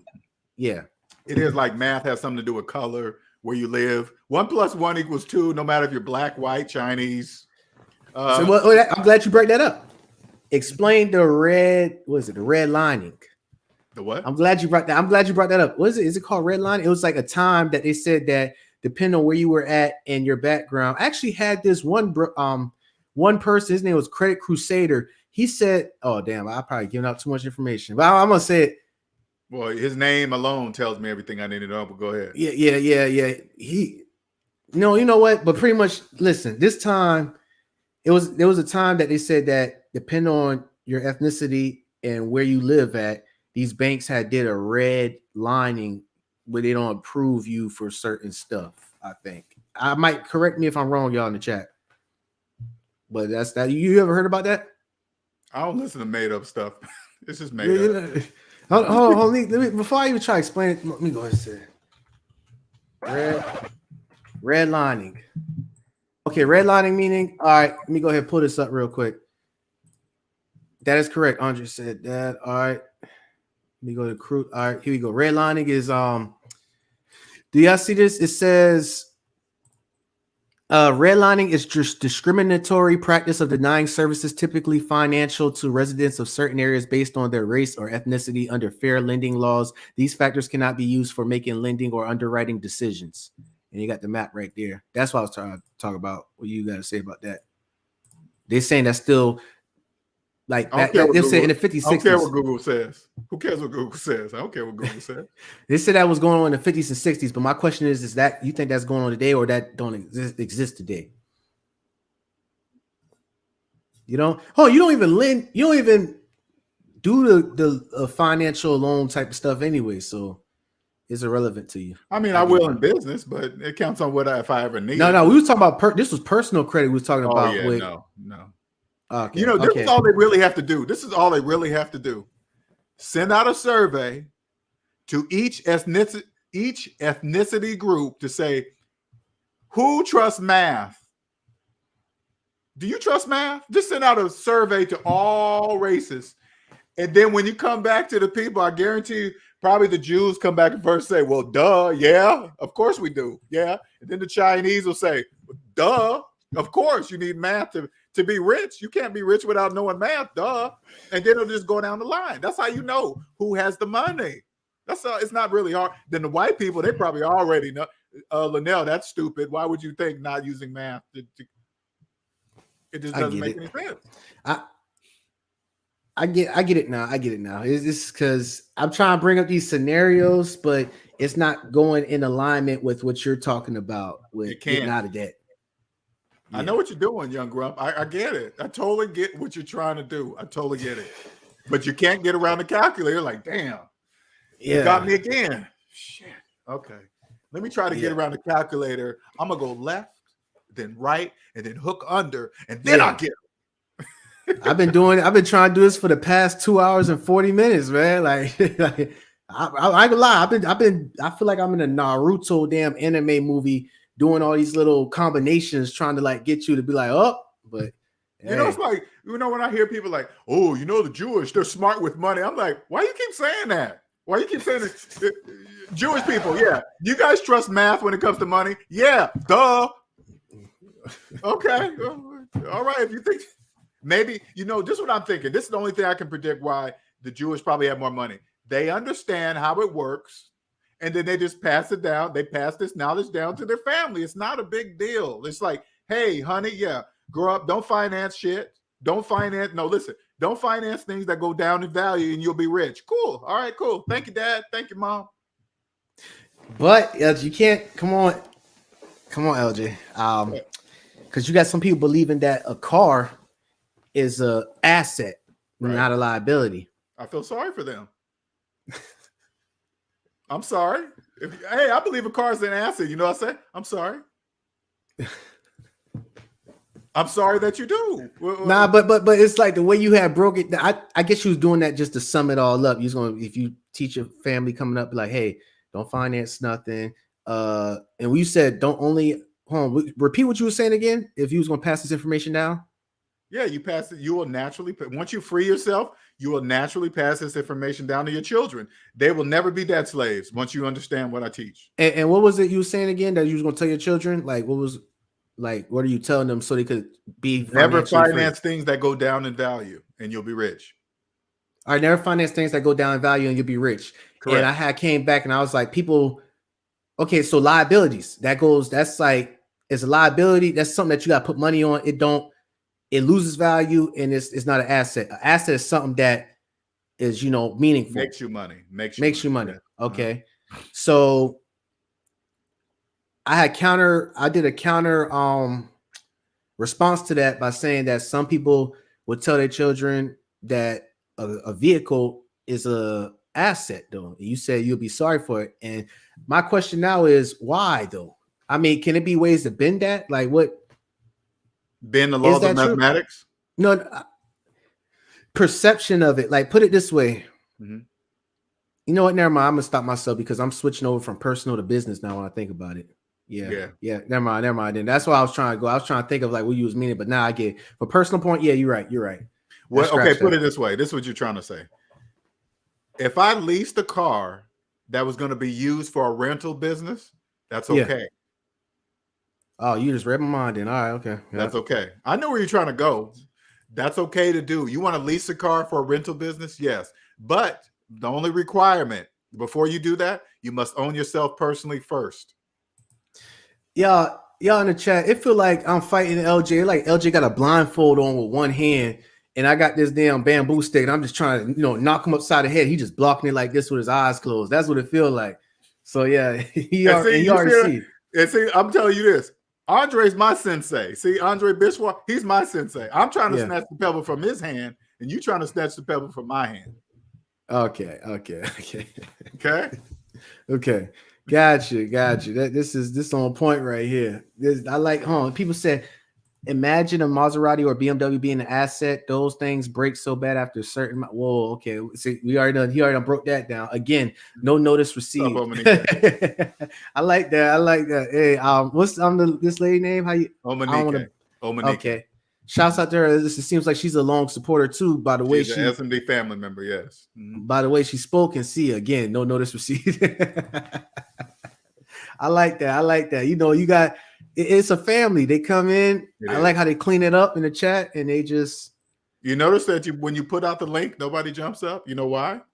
Because they never heard what I'm saying before. That's why it's intimidating. I get it. It's intimidating. It is, especially the way I deliver it too. Because I take out all feeling. So it's intimidating. And I'm not bragging. I'm not bragging about it. It just is. You're right. I don't see nothing. You just a normal guy. You don't got no chains on. You don't got no golds in your mouth. No. I don't want dead slaves to see me. No. Hey, here's my card. What's that do? I'm gonna remain invisible. I respect that. Same thing with me. I'm not the type of person who, once I get to where you at, like that, just being debt free. I don't want to be on no. Like, I'm just not that type of person to be. I'm glad I'm not like that anyway, with the little flashy thing or whatever. You stay that way, man. You just be you. All right, be you. Yeah, that's what it is. Add what you need to add to get your business going or whatever you're trying to do with your channel and stuff. But always remember to be you. Yeah, that's what I'm saying. She said I didn't receive notice. I felt LJ was online. Oh, she didn't receive notice of this notification and all that. Okay, I get it. She said, yeah, okay. That's good. But I don't. She's saying no notice received on this. Gotcha. Yeah, subscription, like the notification on the phone. But hey, all I gotta say is that you gotta give me credit now. I came with different aspects. You come a long ways, Young Grump. I've been watching you, man. I don't really talk too much because of the subjects you guys talk about, but I've been listening. You come in. I appreciate that. I do. I don't have no input on some of the stuff you guys, because I don't have no input on it, right? But I watch. I just watch what you're doing. You starting to dress up. You starting to change some stuff. I'm watching you. And it's a growing thing, but I appreciate that. And another thing I'm speaking on is like when you come, every time they see your face in this community channel on YouTube, I know they be on some. I know the first thing they'd be like, "Oh, here we go with this again." And I love it. I ain't gonna lie, I love it because you gotta ruffle it up.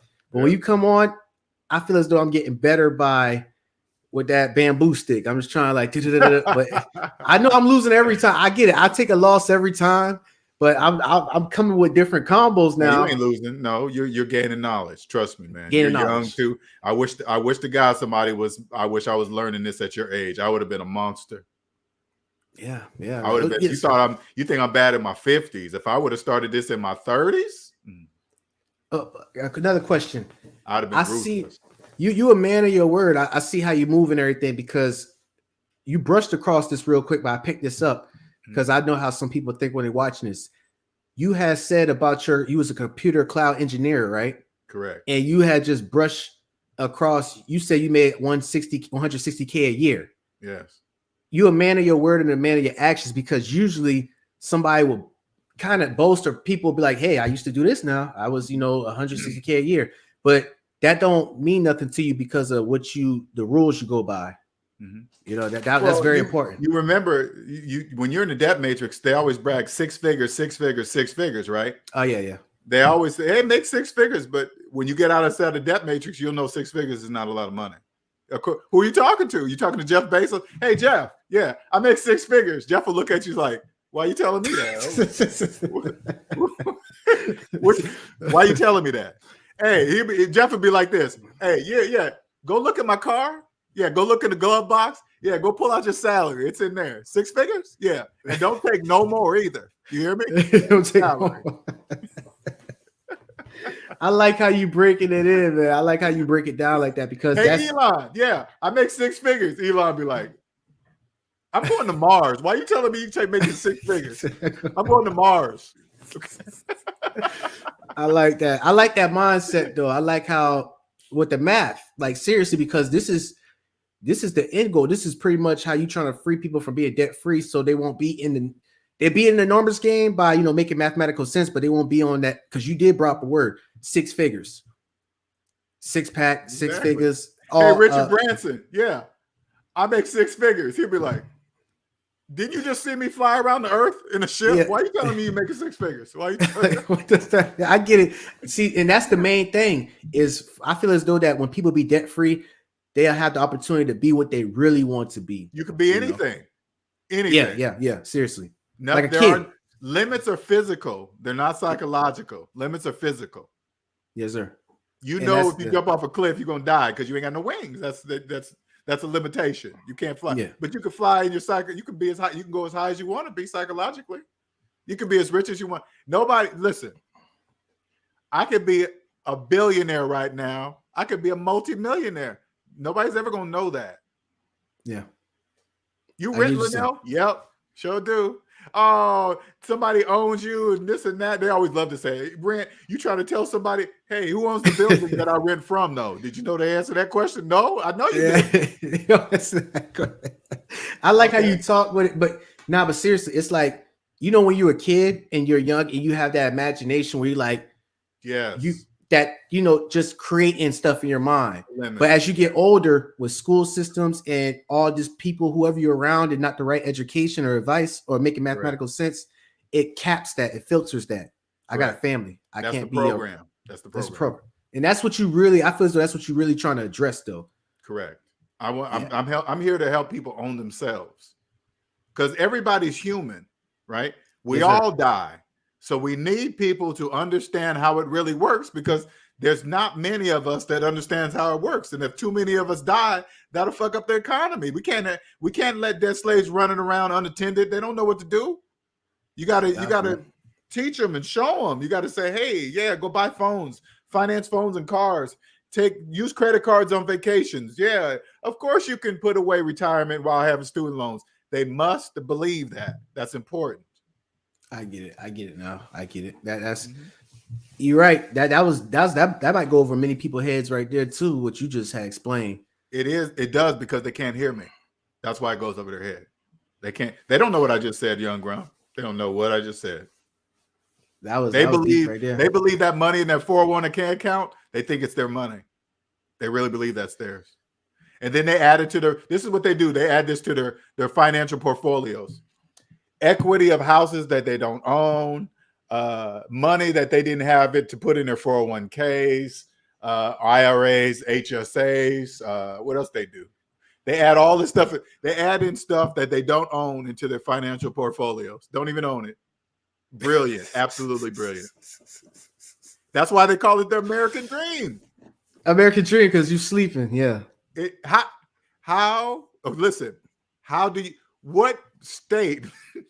What mental state do you have to be in to dream? Sleep. Exactly. They ain't hide nothing. You got to sleep. So if you got a mortgage and you think you're a homeowner, you're living the American dream because you sleep. Damn. That's dang.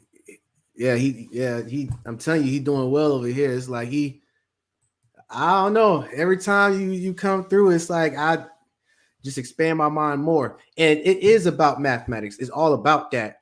But once I feel as though that because you're mentoring me, you help me get to that by being debt free. It's like how life is. It's like another chapter that you could go across, trying to get me to get many people to be living, to really live. Let me say something to you, man. And I rarely say this, okay? Because you know me, I don't be talking about the black-white thing and all that other stuff, man. But if I could get more black people to listen to me, we would change the game. That's deep right there. The game would be changed. And I'm not saying changed in a bad way. We would stop. The game would be changed. Just put it that way. It would be changed. That's all that need to be said. And y'all heard it first. LJ never goes into the politics or in the race. He never does that. Never. So that lets you know how much volume that speaks right there. And the game would be changed forever. It would be changed. Definitely. But it's like how you saying none of this stuff exists. These barriers are mental. It's not physical. Correct. Like I had to try to use that redlining thing. It's like all these barriers are a mental barrier. It's not a physical barrier. Mm-hmm. And in order for us to change, we could just change that mindset. You know what I find? Like when I Google stuff now, I find Google to be a collective thoughts of dead slaves. Yeah, you know what? You're right. You're right. You're right. Because the answers they come back with the answers don't make it. They just a collective onset of just them saying stuff, like an echo chamber, like a group of people. Correct. So, for example, like let's say, I'm pretty sure you Google something that's financially, be like, "Hey, can I make money off of this house that I got a mortgage on? Can I flip it or something?" And it has a collective response. What? Put it this way: if you typed in Google, "Can I buy a house with a mortgage?" Google's not going to say, "No, of course you can't. That's mathematically impossible." My bad. Google's My not bad. going to say that. You know what Google's going to say? Of course you can. Here's a list of options. That's what they're going to say. With we said with a mortgage? Yeah, if you type in Google, say, can I buy a house with a mortgage? Google's not going to say, of course you can't. That's mathematically impossible. No, Google's not going to come back with that answer. You know what Google's going to give you? A list of options that the bank told them to do. Buying a house in 2021, a step-by-step how to rock it. Right there. You got how to buy and sell a home at the same time. Correct. This one, you generally have a few options when you inherit a house with a mortgage. You can sell it to pay off the mortgage and keep the rest of the money as your inheritance. Another option is to take over the loan and become responsible for the mortgage payments with the house deed and loan in your name. Of course, right? They're not going to, Google's not going to say, no, that's mathematically impossible. No, you can't do that. Of course not. Piggyback loan, 10% down. You can buy a house with no money down. Man, I get what you're saying, though. I get what you're saying. That's called, but what you're reading, that's called business. That's business. That's business at the end of the day.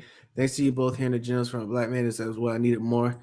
Definitely. Shouts out to M Hunt. Google is for people that don't do. And I agree with that, M Hunt, because you know how people be saying that the truth, most of the truth lies in it lies in books.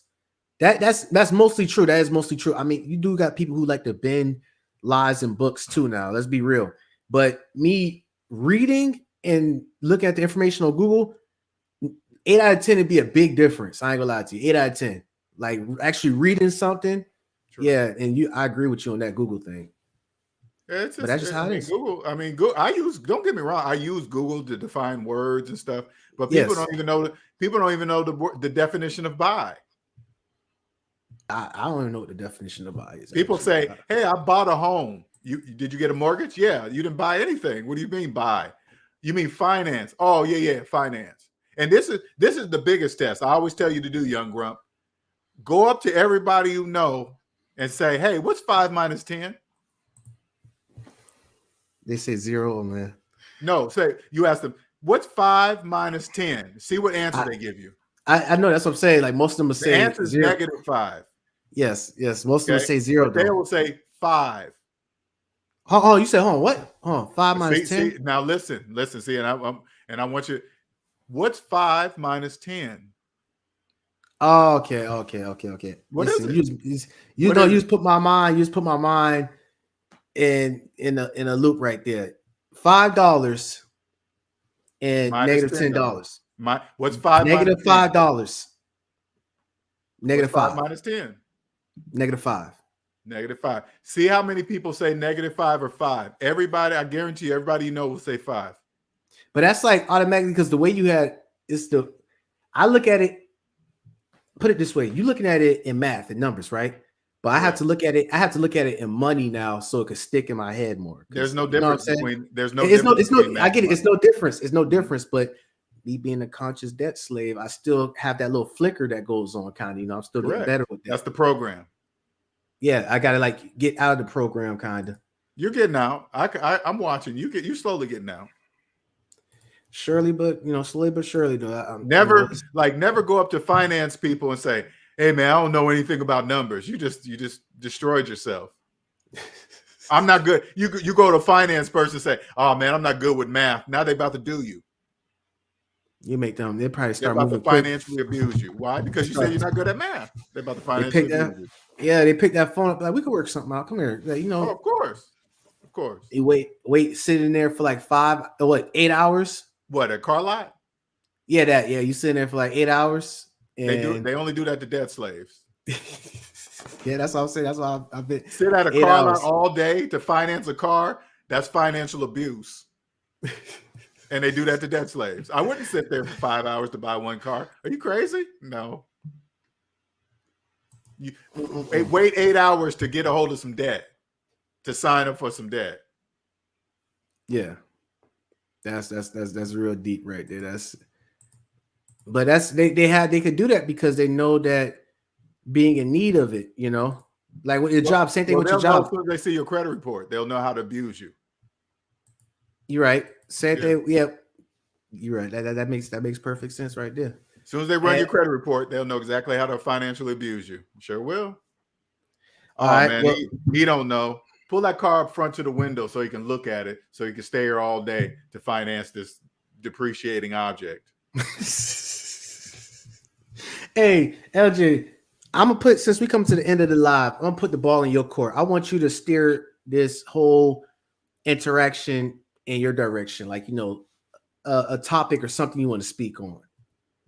No, we pretty much hit everything. I just like, if you want to, I'm here to share my gift, and that is to give you the ability to own yourself, because the business of you will affect the business outside of you. The business of you will mirror all business outside of you. So if you're in debt, all the business outside of you will be in debt. That'll be your life. I am here to help you own yourself.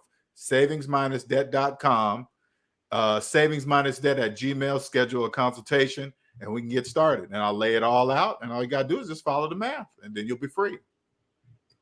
That makes, see, that's, nobody will be able to fuck with you when it comes to personal finances. Nobody. I don't care how many degrees they got, masters, PhD, been in finance for 50 years. It doesn't matter. and I'm glad you do that, because some people take intimidation or they get inspired by people who, I've been a financial advisor for 25 years. Yep. And as soon as they hear that, they're like, okay, so he knows what he's doing. Oh, he must know what he's talking about. I'll be like, you got student loan debt? They say yes. I'll be like, you got student loan debt for 25 years? Goodbye. So another thing before we hop off, I keep saying that, but what was his name? Oh yeah. Never mind. No, Dave Ramsey. He actually, you consider Dave Ramsey an alien? If it wasn't for Mr. Ramsey, I wouldn't be here today. Okay, let's put it that way. Without Mr. Ramsey, I would not be here today, because I needed a way to. I didn't know I was a debt slave, right? I did not know, but I just took what he showed me. I stripped out the religion, because math has nothing to do with religion. That's just his business stuff, right? And even to the part where Mr. Ramsey says, pay off all your debt. When you get down to your mortgage, start putting 15% away for retirement. But if you have a mortgage, you can't do that. That's impossible. You can't. If you have a mortgage, you can't put 15% of anything anywhere. So that's called business. He's not doing anything wrong by saying that. I'm just saying that's just called business, because what he's saying is mathematically impossible. You can't do that. So that's called business. Thank you, Mike. Much appreciated. Oh, Andre wore his shirt today. Cool, man. I can't wait to hear that story. Oh yeah, you wear you else? Y'all go to LJ on Savings Minds Debt channel and get that. Let me grab this real quick, the link to my shirts real quick, and I'll point. Go ahead, you can share. You know how to do it. I put that link. Shoot, I should have been prepared for that. And said, I would definitely get in touch with you. So does rent in the house make you a slave? Society makes all renters feel like slaves for not. I'm gonna put this in the private chat so you can see it. Okay. That's like, okay, I got you. That's like another tactic that they be using that I heard that somebody said in the comments. What's that? I'll put it up right here. Okay. It says, so does rent in the house make you a slave? Society makes all renters feel like slaves for not getting a mortgage. Okay, I see what the question B's asking. Okay, so rent is an expense. Rent is not you. When you rent a place, you're getting a service. So you rent the space, you rent the place, and your refrigerator goes out. You call the landlord and say, "Come and fix it." The sink goes out, come fix it, and they pay for it. That's called an expense. People with mortgages do not know they're renting from the bank. They don't know that, right? They can't try calling when you get a mortgage and your refrigerator goes out. Try calling the bank and say, "Hey, U.S. Bank, yeah, my refrigerator went out." Do you know what they're gonna do? Click. Why are you calling us? Click. Hey, my stove don't work. Why you keep calling us, sir? Click. That's the difference. They're renting. People with mortgages don't know they're renting from the bank. They don't know that. They think they're homeowners. I mean, they're living the American dream. Yeah. Okay, they're dreaming. They're asleep. They don't know that. If you want a shirt, go check out my shirts, man. I had dropped in the comments down below. And I'm gonna put in the description too once we get off on it. I go back and do the timestamps because I don't know. I appreciate you saving his minus debt. Yeah, For thank you, man. definitely, It's late. yeah, it's 10, but yeah. I appreciate you, man. You shift a lot of people's minds. You probably pissed a lot of people off. Either way, it's part of life, you know. But you're always good on our end, man. What you got to say? Appreciate it, man. You got anything else to end it off with? I'm just excited to see how the video do on your channel, man. I hope it helps you grow. I hope so too. I'm about to go ahead and I'm gonna do the timestamps on this by the night for y'all, and I might do some clips off it. Who knows? But oh man, it just be funny. I don't know why. I want you to pay attention. You drop that link, nobody come up. That's powerful stuff, ain't it? You ever see that happen before? You ever see that happen before where nobody has nothing to say? You ever come across that before? You drop that link, nobody got nothing to say. Have you ever seen that? Not only till when I came across with you. That's what I'm saying. That's why I have a financial superpower. That's why normal people can't do that. Everybody always got something to say, except math. But it's actually it's mind blowing and inspiring about how not only you know math, but people come at you with these curveballs of personal and business and the bankruptcy and the chapter. It's like you got knowledge of all that. All of it. Like, yeah. So you way above somebody who got a student loan debt for being a financial advisor for 25 years, if you ask me. Correct. Mind blowing. Because they ain't got nothing to do with that. Yeah, that's facts, y'all, man. Well, appreciate you, LJ. I'm about to go ahead and end this live and get back to work. You know. See you on the other side. Thank you for having me on. I appreciate it. Yep, yes, sir. Air horn for y'all, man. We out. Oh, damn. Why I keep turning the key binds? Hey, whatever. I'm just gonna start pressing it. Pieces, deuces.